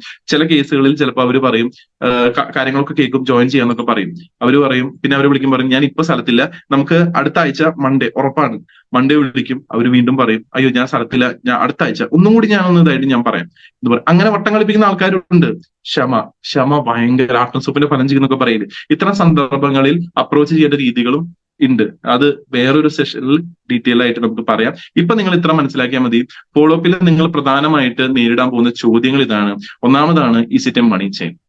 Is it a money chain? ഇതൊരു മണി ചെയിൻ ആണോ എന്ന് നിങ്ങളോട് ഒരാൾ ചോദിച്ചു കഴിഞ്ഞാൽ അവരോട് ആദ്യം പറയേണ്ട കാര്യം, എന്താണ് സാർ മണി ചെയിൻ? സാറിന്റെ ഒരു ഐഡിയയിൽ എന്താ മണി ചെയിൻ? അപ്പൊ ആളുടെ ഒരു ഐഡിയ പറയും. ആ ഐഡിയ ശരിയാവാം, അല്ലെങ്കിൽ തെറ്റാവാം. തെറ്റാവാണെങ്കിൽ അതിനെ തിരുത്താം. സാർ മണി ചെയിൻ എന്ന് വെച്ചാൽ ആക്ച്വലി ഡെഫിനിഷൻ എന്ന് പറയുന്നത് ഇതാണ് മണി ചെയിന്റെ. നമ്മുടെ ഒരു സിസ്റ്റം, ഞാൻ ഇപ്പൊ സാറിനോട് പ്ലാൻ പറഞ്ഞല്ലോ, നമ്മൾ ഇതില് എന്തെങ്കിലും ഒരു വരുമാനം അല്ലെങ്കിൽ എന്തെങ്കിലും ഒരു എമൗണ്ട് നമ്മൾ ഇൻവെസ്റ്റ് ചെയ്യുന്നുണ്ടോ? ഇല്ല, ഇൻവെസ്റ്റ് ചെയ്യുന്നില്ല. സാറ് പലചരക്ക് കടയിൽ നിന്ന് വാങ്ങുന്നതിന് പകരം എന്ത് ചെയ്യുന്നു? RCM നിന്ന് വാങ്ങുന്നു, അത്രേ ഉള്ളൂ. വാങ്ങുന്നതിനുള്ള മൂല്യത്തിലുള്ള ഉൽപ്പന്നങ്ങൾ ഞങ്ങൾ സാറിന് തരുന്നുണ്ട്, ശരിയല്ലേ? അപ്പൊ ഇതെങ്ങനെ മണി ചെയിൻ ആവുക? സാറ് കാശ് തരുന്നു, ഞങ്ങൾ ഉൽപ്പന്നങ്ങൾ തരുന്നു, സാർ അതിൽ ഹാപ്പിയാണ്, സംതൃപ്തനാണ്. അതിലെങ്ങനെയാണ് money chain involve? Money chain എന്ന് വെച്ചാൽ നമ്മൾ ഒരാളുടെ നിന്ന് എടുക്കുന്നു, ഇവിടുന്ന് എടുക്കുന്നു, പിന്നെ അത് റോഡ് ചെയ്യുന്നു, ഇതാണ് മണി ചെയിൻ. ഇവിടെ മണി ചെയിന്റെ സിസ്റ്റം സാറിന് കാണാൻ പറ്റുന്നില്ല, സാറ് തന്നെ പറഞ്ഞു ഇല്ല എന്നുള്ളത്. അപ്പൊ ഇത് മണി ചെയിൻ അല്ല. Money chain, for your information, ഇന്ത്യയിൽ ബാൻഡ് ആണ് എന്നും കൂടി അവരോട് നമ്മൾ പറയാം. അത് കഴിഞ്ഞിട്ട് അടുത്തതാണ്, ഈസ് ഇറ്റ് ലീഗൽ സെയിൽ? ഇത് ലീഗൽ സെയിലാണ്. ഡെഫിനറ്റ്ലി ഇത് ലീഗൽ സെയിലാണ്. കാരണം പുതിയ guideline 2023 June guideline അനുസരിച്ചിട്ട് കൺസ്യൂമർ അഫയേഴ്സിന്റെ അണ്ടറിലാണ്, സിവിൽ സപ്ലൈസിന്റെ അണ്ടറിലാണ് ഇന്ന് RCM പോലത്തെ സ്ഥാപനം, RCM മാത്രമല്ല 465 ഡയറക്ട് സെല്ലിംഗ് സ്ഥാപനങ്ങൾ പ്രവർത്തിക്കുന്നത്. അതുകൊണ്ട് തന്നെ നമ്മുടെ ഉൽപ്പന്നങ്ങൾ മാർക്കറ്റിൽ ഒരു വ്യക്തിക്കോ ഇൻ പേഴ്സൺ ആയിട്ടോ അല്ലെങ്കിൽ ഒരു സ്ഥലത്തേക്ക് കൊണ്ടെത്തിക്കാനും അതിൽ നിന്ന് ഒരു ചെറിയൊരു വരുമാനം ഈടാക്കാനുമുള്ള അംഗീകാരവും കാര്യങ്ങളും നമ്മുടെ കയ്യിലുണ്ട്. ഇതിന്റെ പ്രൂഫ് കമ്പനിയുടെ വെബ്സൈറ്റിൽ ഉണ്ട് എന്ന് പറഞ്ഞിട്ട് നമ്മൾ ആ സൈറ്റ് തുറന്നിട്ട് കാണിച്ചു കൊടുക്കണം. അടുത്തതാണ് should I cell the product. ഇപ്പൊ ചില ആൾക്കാർ പറയും എനിക്ക് കാര്യങ്ങളൊക്കെ ഓക്കെ ആയി, പക്ഷെ ഞാനിപ്പോ ബാങ്കിലൊക്കെ വർക്ക് ചെയ്യുന്നത്, അപ്പം ഈ ഉൽപ്പന്നങ്ങളൊക്കെ വിൽക്കേണ്ടി വരുമോ? കാരണം ഉൽപ്പന്നം വിൽക്കാൻ ഇഷ്ടമാണോ? അല്ല, ഉൽപ്പന്നങ്ങൾ വിൽക്കാന്ന് വെച്ചാൽ എനിക്ക് അങ്ങനെ അതിനോട് വലിയ താല്പര്യം. ഒന്നാമത് എനിക്ക് സമയമില്ല. സാർ ഉൽപ്പന്നം വിൽക്കണ്ട, സാർ ഉൽപ്പന്നം ഉപയോഗിച്ചാൽ മതി. സാർ ഉൽപ്പന്നം ഉപയോഗിച്ച് കഴിഞ്ഞാൽ സാറിനുണ്ടാവുന്ന ഏറ്റവും വലിയ ബെനിഫിറ്റ് എന്താണെന്നറിയോ? ഓരോ 6 മാസം കൂടുമ്പോൾ സാറിന് ഫ്രീ പ്രൊഡക്റ്റ് കിട്ടും. സാർ വാങ്ങുന്നതിന്റെ ആനുപാതികമായിട്ട് സാറിന് ഫ്രീ പ്രൊഡക്റ്റ് കിട്ടും. ഒരു കൊല്ലത്തിൽ 2 വട്ടം സാറിന് ഫ്രീ പ്രൊഡക്റ്റ്, അതായത് 2 വട്ടം സാറിന്റെ പലചരക്ക് സ്ഥലത്ത് നിന്ന് പോയി സാധനങ്ങൾ വാങ്ങുന്നതിന്റെ ചെലവ് കുറയ്ക്കാൻ ഈ ബിസിനസ് സഹായകരം. അപ്പോൾ ഒരു കസ്റ്റമർ ആയിട്ട് ഇരുന്നാലും മതി, അപ്പോഴും സാറിന് ബെനിഫിറ്റ് ഉണ്ട്. ഇനി ചില ആൾക്കാർ പറയും ഞാൻ മുന്നൊക്കെ മാർക്കറ്റിംഗ് ഫീൽഡ് ആയിരുന്നു, ഞാൻ സെയിലൊക്കെ ചെയ്തിട്ടുണ്ട് എന്ന് പറഞ്ഞു കഴിഞ്ഞാൽ അവരോട് എന്ത് പറയണം? ഓക്കെ, അങ്ങനെയാണെങ്കിൽ ഇതിന്റെ സെയിൽസ് ബെനിഫിറ്റ് ഞാൻ ഒന്നും കൂടി കാണിച്ചു തരാം. ഞാൻ നേരത്തെ പറഞ്ഞത് ഒരു ചെറിയ പ്രൊഡക്റ്റിന്റെ കമ്പാരിസൺ ആണ്. ഇത് നമുക്ക് ന്യൂട്രി ചാർജ് ഏറ്റവും കൂടുതൽ നമുക്ക് മാർജിൻ തരുന്ന ഉൽപ്പന്നങ്ങളുണ്ട്, അത് ഞാൻ കാണിച്ചു തരാം. പെയിന്റിന് ഞാൻ കാണിച്ചു തരാം എന്നിട്ട് അവർക്ക് അത് കറക്റ്റ് ആയിട്ട് കാണിച്ചു കൊടുക്കാം. അടുത്തതാണ് ഷുഡ് ഐ ജോയിൻ പീപ്പിൾ. ഞാൻ ആളെ ചേർത്തണോ? സാർ ഈ ഉൽപ്പന്നം ഉപയോഗിച്ചതാണ്, സാറിന് എന്ത് തോന്നി? ഫീഡ്ബാക്ക് നല്ല ഉൽപ്പന്നമാണ്, കുഴപ്പമില്ല, ഓക്കെ. ഈ ഒരു ഉൽപ്പന്നം സാറിന് നല്ലതാണെന്ന് തോന്നി, ഇത് സാറിന്റെ സഹപ്രവർത്തകരോ അല്ലെങ്കിൽ ഫാമിലിയോ ഉപയോഗിക്കുന്നതിൽ സാറിന് പ്രശ്നമുണ്ടോ? ഇല്ല, നല്ല ഉൽപ്പന്നമല്ല, പിന്നെന്താ പ്രശ്നം? അപ്പൊ സാറിന് അത് പറയാലോ, പറയാം. അപ്പൊ ബുദ്ധിമുട്ടില്ലല്ലോ? ബുദ്ധിമുട്ടില്ല. ഇനിയിപ്പോ ചില ആൾക്കാർ പറയുമ്പോ എനിക്ക് ആൾക്കാരൊന്നും കൊണ്ടുവരാൻ പറ്റില്ല, ഞാൻ ഉപയോഗിച്ചു മതി സാറേ, സാർ ഉപയോഗിച്ചാൽ മതി. ഞാൻ നേരത്തെ പറഞ്ഞല്ലോ, കൺസിസ്റ്റൻസി പർച്ചേസ് നമുക്കിപ്പോ പുതിയതായിട്ട് വന്ന ഓഫറാണ്. അപ്പൊ സാറിന് 2 വട്ടം ഇത് കിട്ടാനുള്ള ഒരു അവസരമുണ്ട്. ഉൽപ്പന്നം ഉപയോഗിച്ചാൽ മതി, പറയണമെന്ന് നിർബന്ധമൊന്നുമില്ല. അപ്പൊ ഇവിടെ നമ്മൾ എന്ത് ചെയ്യണം? നമ്മൾ ഒരിക്കലും അവരോട് ഉത്തരം പറയാൻ പാടില്ല. അവരൊരു ചോദ്യം ചോദിച്ചാൽ തിരിച്ചൊരു ചോദ്യം നമ്മൾ അങ്ങോട്ട് ചോദിക്കണം. Is it like Amway? ഇത് ആംബേ പോലെയാണോ? സാറ് ആംബേയിൽ മുന്നേ ചേർന്നിട്ടുണ്ടോ? അല്ലെങ്കിൽ സാറ് മുന്നേ ആംബേ ചെയ്തിട്ടുണ്ടോ? ഇല്ല, ഞാൻ ആംബേ ചെയ്തിട്ടൊന്നുമില്ല, പക്ഷെ ആംബയെ പറ്റിയിട്ട് എനിക്ക് അങ്ങനെ വലിയ അഭിപ്രായമൊന്നുമില്ല, ഭയങ്കര റേറ്റ് ആണെന്നൊക്കെ ഞാൻ കേട്ടേക്കുന്നത്. സാർ ഇത് ആംബേ പോലെ അല്ല. കാരണം എന്താ? ഇത് ഇന്ത്യൻ ഉൽപ്പന്നങ്ങളാണ് ഒന്നാമത്, രണ്ടാമത് ന്യായ വിലക്കാണ് നമുക്ക് സാധനം കിട്ടുന്നത്. ഒപ്പം തന്നെ ആംബേയിൽ നിശ്ചിതമായിട്ടൊരു റേഞ്ച് മാത്രമേ ഉള്ളൂ. നമ്മുടെ 15ഓളം സെഗ്മെന്റുകൾ ഉണ്ട്. അപ്പൊ ഇത് ആംബേ പോലെയല്ല. ചില ആൾക്കാർ പറയും ഞാൻ ആംബേ ചെയ്തിട്ടുണ്ട്, ഉൽപ്പന്നങ്ങളൊക്കെ നല്ലതാണ്. തീർച്ചയായിട്ടും സാറേ, നല്ല ക്വാളിറ്റി ഉൽപ്പന്നങ്ങളാണ്, ഇത് ആംബേ പോലെ തന്നെയാണ്. വ്യത്യാസം ഇത്രയേ ഉള്ളൂ സാറേ, നമുക്ക് ഇന്ത്യൻ ഉൽപ്പന്നങ്ങളാണ്, ന്യായ വിലയ്ക്ക് കിട്ടുന്നു, ഏതൊരാളുടെ അടുത്തേക്ക് നമുക്ക് അപ്രോച്ച് ചെയ്യാൻ പറ്റും. ഇപ്പൊ സാറ് തന്നെ പറഞ്ഞു ആംബേയിൽ റേറ്റ് കുറച്ച് കൂടുതലാണ്. അപ്പൊ എല്ലാ കാറ്റഗറി ആൾക്കാരുടെ അടുത്തേക്ക് നമുക്ക് എത്താൻ സാധിക്കില്ല, പക്ഷേ RCM നമുക്ക് എല്ലാവരിലേക്കും എത്താൻ സാധിക്കും. അടുത്തതാണ് what is the stability and legality of the company. ഇവിടെ ഞാൻ പറഞ്ഞ പോലെ തന്നെ കമ്പനിയുടെ വെബ്സൈറ്റിൽ നമ്മുടെ ഇന്ത്യൻ ഗവൺമെന്റ് അംഗീകരിച്ചതായിട്ടുള്ള പേപ്പേഴ്സും കാര്യങ്ങളും ഒക്കെ അതിൽ അപ്ലോഡഡ് ആണ്. അത് നിങ്ങളുടെ കയ്യിൽ ഒരു ഫോട്ടോ സ്റ്റാറ്റ് ഉണ്ടെങ്കിൽ അത്യുത്തമം, അത് ഡയറക്റ്റ് ആയിട്ട് കാണിച്ചു കൊടുക്കുക. അതിൽ മെയിൻ ആയിട്ടുള്ള പോയിന്റുകൾ നിങ്ങളൊരു ഹൈലൈറ്റർ വെച്ചിട്ട് മാർക്ക് ചെയ്യുക. What is the stability and legality of the company. അടുത്തതാണ് സോ മെനി കമ്പനീസ് ഓൾറെഡി ഫറിസ്റ്റ്. ഇതുപോലെ ഒരുപാട് കമ്പനികൾ വന്നുപോയി, നിങ്ങൾ നിലനിൽക്കുന്നുള്ളതിൽ എന്തോർപ്പ്? സാറ് ഏത് കമ്പനീനെയാണ് ഉദ്ദേശിച്ചത്? അല്ലെങ്കിൽ ഇപ്പൊ സാറ് പറഞ്ഞല്ലോ ഒരുപാട് ഇതുപോലത്തെ ഒരുപാട് കമ്പനി, ഏത് കമ്പനിയാണ് ഇത് പറഞ്ഞപ്പോ സാറിന്റെ മൈൻഡിൽ വന്നത്? അല്ല, കുറെ കമ്പനികളുണ്ടല്ലോ, ഞാനിത് പേപ്പറിലൊക്കെ വായിക്കാവുന്നതാണ്. ഓക്കെ, എന്തുകൊണ്ടാണ് അവര് അത് നിർത്തിപ്പോയെന്ന് സാറിന് അറിയും? ഇല്ല. അപ്പൊ നമ്മൾ പറയണം സാർ, 2011 ഗൈഡ് ലൈൻ അനുസരിച്ചിട്ട് ഒരു വ്യക്തിയുടെ കയ്യിൽ നിന്ന് സാധനം വാങ്ങുമ്പോൾ ഒരു വ്യക്തി ബിസിനസ്സിലേക്ക് ജോയിൻ ചെയ്യണമെങ്കിൽ ആ വ്യക്തി ഒരു എമൗണ്ട് തന്നെങ്കിൽ അതിന് മൂല്യത്തിനൊത്തുള്ള സാധനം കൊടുത്താൽ മാത്രമേ അത് ലീഗൽ സെയിലായിട്ട് കണക്കാക്കുകയുള്ളൂ. അപ്പൊ അങ്ങനത്തെ ചില കമ്പനികൾ അത് ഫുൾഫിൽ ചെയ്യാത്തതുകൊണ്ടാണ് അവരെ പർച്ച് ചെയ്തത്. നമ്മുടെ കമ്പനി നിങ്ങൾ വാങ്ങുന്ന ഉൽപ്പന്നങ്ങൾ എത്രയോ ആയിക്കോട്ടെ, അതിനുള്ള ഒരു വാല്യൂ ഉള്ള സാധനങ്ങളാണ് നമ്മൾ തരുന്നത്. ഒപ്പം തന്നെ കഴിഞ്ഞ 24 കൊല്ലമായിട്ട് ഈ കമ്പനി ഇന്ത്യയിലുണ്ട്. ഈ ഇന്ത്യൻ ഗവൺമെന്റ് പുറപ്പെടുവിച്ച എല്ലാ ലീഗൽ ഫോർമാലിറ്റീസ്, ഇവിടെ വീണ്ടും ആ പേപ്പർ കാണിക്കണം, ഈ ലീഗൽ ഫോർമാലിറ്റീസ് ഒക്കെ പാലിച്ചു കൊണ്ടുവരുന്ന ഒരു കമ്പനിയാണ് നമ്മുടെ കൂടെ ഉള്ളത്. അപ്പോ ഇതിൽ നമുക്ക് യാതൊരു തരത്തിലുള്ള ബുദ്ധിമുട്ടുകളോ കാര്യങ്ങളോ ഒന്നും ഉണ്ടാവില്ല. മൗത്ത് പബ്ലിസിറ്റിയിലൂടെ മാത്രം കഴിഞ്ഞ 24 കൊല്ലമായിട്ട് മുന്നോട്ട് വന്നിട്ടുണ്ടെങ്കിൽ അതിന്റെ അർത്ഥം ഉൽപ്പന്നങ്ങൾക്ക് ക്വാളിറ്റി ഉണ്ട്. ഇത്രയും ജനങ്ങൾ ഉപയോഗിക്കുന്നുണ്ട്, ഓൾമോസ്റ്റ് 4.5 കോടി ജനങ്ങൾ ഇന്ത്യയിൽ RCM ഉൽപ്പന്നങ്ങൾ ഉപയോഗിക്കുന്നുണ്ട്. ഇത്രയും ഔട്ട്ലെറ്റുകൾ ഇന്നുണ്ട്. ഇവരെല്ലാവരും ഇതിലൂടെ സക്സസ്ഫുൾ ആയിട്ടിരിക്കുകയാണ്. ലേറ്റസ്റ്റ് ആയിട്ട് വുമൺ എംപവർമെന്റ് പ്രോഗ്രാമിൽ നമ്മുടെ ഫോർമർ ആയിട്ടുള്ള കിരൺ ബേഡിയാണ് വന്നത്. അതിന്റെ ഒരു വീഡിയോ നമ്മൾ കാണിച്ചു. ഇവര് നമ്മുടെ കീസോളിന്റെ ഒഫീഷ്യൽ ആയിട്ട് ഒരു പ്രോഗ്രാമിന് വേണ്ടി വന്നതാണ്. അപ്പൊ ഇവിടെ എന്തുണ്ടാവുന്ന വെച്ച് കഴിഞ്ഞാൽ ഇത്രയും എവിഡൻസുകൾ നമ്മൾ കൊടുക്കുമ്പോൾ അവർ കൺവിൻസ്ഡ് ആവും. യെസ്, ഈ കറക്റ്റ് ആയിട്ട് പറയുന്നത് ഓരോ പോയിന്റ് നമ്മൾക്ക് അവർ പറഞ്ഞു കൊടുക്കുകയാണ്. How this company can give too much, എങ്ങനെയാണ് ഈ കമ്പനിക്ക് ഇത്രയും വരുമാനം തരാൻ പറ്റുക. അപ്പൊ ചിലപ്പോൾ നമ്മൾ ബേസിക് ഇൻകം സ്ട്രക്ചർ വരെ കാണിച്ചു കൊടുത്തിട്ടുണ്ടാവുന്നു. അത് ചിലപ്പോൾ ആൾക്ക് മനസ്സിലായിക്കൊള്ളുന്നില്ല, കാരണം ആള് ചിലപ്പോൾ ആരെങ്കിലുമൊക്കെ പറഞ്ഞ് നിർബന്ധിതമായിട്ട് വന്നിരിക്കുകയായിരിക്കും. അപ്പൊ എങ്ങനെയെങ്കിലും നമ്മളെ തോൽപ്പിക്കണമല്ലോ എന്നുള്ള രീതിയിലായിരിക്കും ചിലപ്പോൾ ചോദിച്ചിട്ടുണ്ടാവുക. അപ്പൊ നമ്മൾ എന്തിനാ സാർ ഒന്നിരിക്കും, ഒരു 10 മിനിറ്റ് എനിക്ക് തന്നാൽ ഞാൻ വിശദീകരിച്ചു തരാന്ന് പറഞ്ഞിട്ട് ഒന്നും കൂടി അത് കറക്റ്റ് ആയിട്ട് വരച്ച് കാണിക്കും. And last give strong follow up within 24 to 48 hours. ഒരാൾ നിങ്ങളുടെ ഈ ഒരു ഷോ ദ പ്ലാൻ, അതായത് പ്ലാൻ കേട്ട് പോയി കഴിഞ്ഞാൽ 24 മണിക്കൂർ തൊട്ട് 48 മണിക്കൂറിനുള്ളിൽ അയാളെ ഫോളോ അപ്പ് ചെയ്തിരിക്കണം. ഫോൺ വിളിച്ചിട്ടാണോ നേരിട്ട് പോയിട്ടാണോ നമ്മൾ മസ്റ്റ് ആയിട്ട് എന്ത് ചെയ്യണം, ഫോളോ അപ്പ് ചെയ്യണം. ഒരിക്കലും ഫോൺ വിളിച്ചാ എന്തായി ഞാൻ പറഞ്ഞ കാര്യം എന്ന് ചോദിക്കരുത്. ഞാൻ പറഞ്ഞ ആ ടെക്നിക്ക് തന്നെ, സാർ ഇപ്പൊ ഫ്രീ ആണോ, സംസാരിക്കാൻ പറ്റുന്ന ഒരു ടൈം ആണോ എന്ന് എപ്പോഴും ചോദിക്കണം. നമ്മൾ നമ്മുടെ കസ്റ്റമേഴ്സിനോട് ഏറ്റവും ഇമ്പോർട്ടന്റ് ആയിട്ട് ചോദിക്കേണ്ട കാര്യം ഇപ്പൊ ഫ്രീ ആണോ, സംസാരിക്കാൻ പറ്റുമോ ചോദിക്കണം. കാരണം അവരുടെ സമയത്തിന് നമ്മൾ വില കൊടുക്കുന്നുണ്ടെന്ന് അറിഞ്ഞാൽ അവർ തിരിച്ച് നമുക്കും ആ വില തരും. ഓക്കെ, കംഫർട്ടബിൾ ആണോ സാറ്, അല്ലെങ്കിൽ ഞാൻ പിന്നെ വിളിക്കാം, ഇല്ല കുഴപ്പമില്ല കംഫർട്ടബിൾ ആണ്, എന്നിട്ട് നമ്മൾ കാര്യത്തിലേക്ക് എടുക്കുക. ഇപ്പൊ ഇന്നലെ മീറ്റിംഗ് ഒക്കെ കഴിഞ്ഞു, അവിടെ വന്നിരുന്ന സൈഡിൽ നിന്നൊക്കെ നല്ല പ്രതികരണമായിരുന്നു. സാറ് ഉൽപ്പന്നങ്ങൾ എന്തെങ്കിലും വാങ്ങിയായിരുന്നു? ഇല്ല, ഞാൻ വാങ്ങി നോക്കിയിട്ടില്ല. സാറിന് എന്തെങ്കിലും ഒരു കാര്യത്തിൽ വല്ല ഡൗട്ടോ കാര്യങ്ങളോ ഉണ്ടോ? കാരണം ഞാനൊരു ഫീഡ്ബാക്ക് എന്നുള്ള രീതിയിലാണ് ക്ലാസ് കേട്ടു, സാറ് പോയി, പക്ഷെ എല്ലാവരുടെയും നമുക്കൊരു ഒപ്പീനിയൻ ചോദിക്കാൻ പറ്റില്ല, അതുകൊണ്ടാണ് ഞാൻ വിളിക്കുന്നത്. കാര്യങ്ങളൊക്കെ ഓക്കെ ആണ്, എന്തെങ്കിലും ഡൗട്ടും കാര്യങ്ങളൊക്കെ ഉണ്ടോ? ഇല്ല, ഓക്കെ, ഡൗട്ടൊന്നും ഇല്ല. അപ്പൊ സാറിന് ഇതിന്റെ പ്രൊഡക്റ്റ് റേഞ്ച് ആണോ ഇഷ്ടമായത്, അല്ലെങ്കിൽ ഇതിന്റെ സാമ്പത്തിക ഇതാണോ ഇഷ്ടമായത്? ഇത് ഓക്കെ, അതിലേതാണ് ഇഷ്ടം? അങ്ങനെ നമ്മൾ അവരെ ഫോളോ അപ്പ് ചെയ്ത് ഈ ബിസിനസ്സിലേക്ക് ട്രാക്കിലേക്ക് കൊണ്ടുവരണം. So that is your follow up method. ഇനി ആ ഫോളോ അപ്പിൽ തന്നെ നിങ്ങൾക്ക് ആഡ് ചെയ്യാൻ പറ്റുന്ന ഒരു പോയിന്റ് ഇതാണ്, അതായത് ഇന്ന് ഡയറക്ട് സെല്ലിംഗ് ഇൻഡസ്ട്രി എത്രത്തോളം വളർന്നു എന്നുള്ളത്. ഇപ്പൊ ചില ആൾക്കാർക്ക് ഒരു ഡൗട്ട് ഉണ്ടോ, ഇതൊക്കെ നടക്കുവോ, അല്ലെങ്കിൽ ഇത്രയും ആൾക്കാർക്ക് ഇങ്ങനെ ഇൻകം കൊടുക്കാൻ പറ്റുക. അപ്പൊ ഇതിന്റെ ഒരു പ്രൊജക്ഷൻ നമ്മളതിൽ ഉണ്ടെങ്കിൽ കുറച്ചും കൂടി നല്ലതാണ്.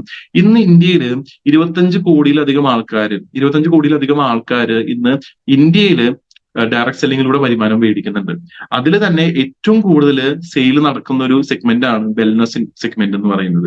സെയിൽസ് പ്രൊജക്ഷൻ വൈസ്, അതായത് KPMGയുടെ ഒരു റിപ്പോർട്ട് അനുസരിച്ചിട്ട് 2025 ആകുമ്പോൾ ഇന്ത്യയിൽ തന്നെ ഈ ഡയറക്ട് സെല്ലിംഗ് കമ്പനീസ് എല്ലാവരും കൂടി 64,500 കോടിയുടെ ടേൺ ഓവർ നടത്തുന്നുള്ളതാണ്. ഞാൻ പറഞ്ഞതല്ല സാർ, KPMG എന്ന് പറഞ്ഞിട്ടുള്ള ഫിനാൻഷ്യൽ പവർ ഹൗസുകളായിട്ടുള്ള 4 സ്ഥാപനങ്ങൾ, ഇപ്പൊ ഡെലോയിറ്റ്, KPMG, PwCയിലൊക്കെ ഇവരെല്ലാവരെക്കാളും കൂടുതലായിട്ട് നമുക്ക് എല്ലാവരും കൂടി കൂട്ടിയിട്ട് ചേർത്തി 64,500 കോടിയുടെ ഒരു ടേൺ ഓവർ ഉണ്ടാക്കാൻ സാധിക്കുന്നുള്ളതാണ് പറഞ്ഞ റിപ്പോർട്ട്. അപ്പൊ ഇത് വളർന്നുകൊണ്ടിരിക്കണം. അപ്പൊ ഞാൻ പറഞ്ഞതല്ല, ഫിനാൻഷ്യൽ കമ്പനികൾ പറയുന്ന ഒരു കാര്യമാണ്.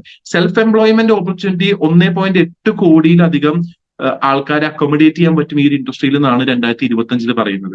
അപ്പൊ ഇതൊക്കെ കേട്ടിട്ട് സാറിന് എന്താ തോന്നുന്നത്? ഇത് വളരെ തന്നെയല്ല. കാരണം കഴിഞ്ഞ ഇത്രയും കൊല്ലങ്ങളായിട്ട് ഈ ഒരു ഇൻഡസ്ട്രി ഇവിടെ ഉണ്ട്, ഇത്രയും അടുത്തൊരു 2 കൊല്ലത്തിലുള്ള ഇൻഡസ്ട്രി ഇത്രയും പ്രൊജക്ഷൻ വരുന്ന വെച്ചാൽ തീർച്ചയായിട്ടും ഇത് വളരുന്നൊരു ഇൻഡസ്ട്രി ആണെന്നുള്ളത് സാറിന് ഇപ്പൊ തന്നെ മനസ്സിലായിട്ടുണ്ടാവും എന്ന് പറഞ്ഞിട്ട് ഒബ്ജക്ഷൻ ഹാൻഡ്ലിംഗ്. ഇനിയിപ്പോ ഇതൊക്കെ കഴിഞ്ഞിട്ടും എതിർപ്പുകൾ ഉണ്ടെങ്കിൽ അവർക്ക് നിങ്ങളോട് ഇത് അങ്ങനെയല്ല, ഇതിങ്ങനെയാണ്, അതാണ്, ഇതാണെന്നൊക്കെ പറഞ്ഞിട്ട് എതിർപ്പുണ്ടെങ്കിലും നിർബന്ധിതമായിട്ടും നിങ്ങൾ പാലിക്കേണ്ട ഒരു റൂൾ ഉണ്ട്, feel felt found.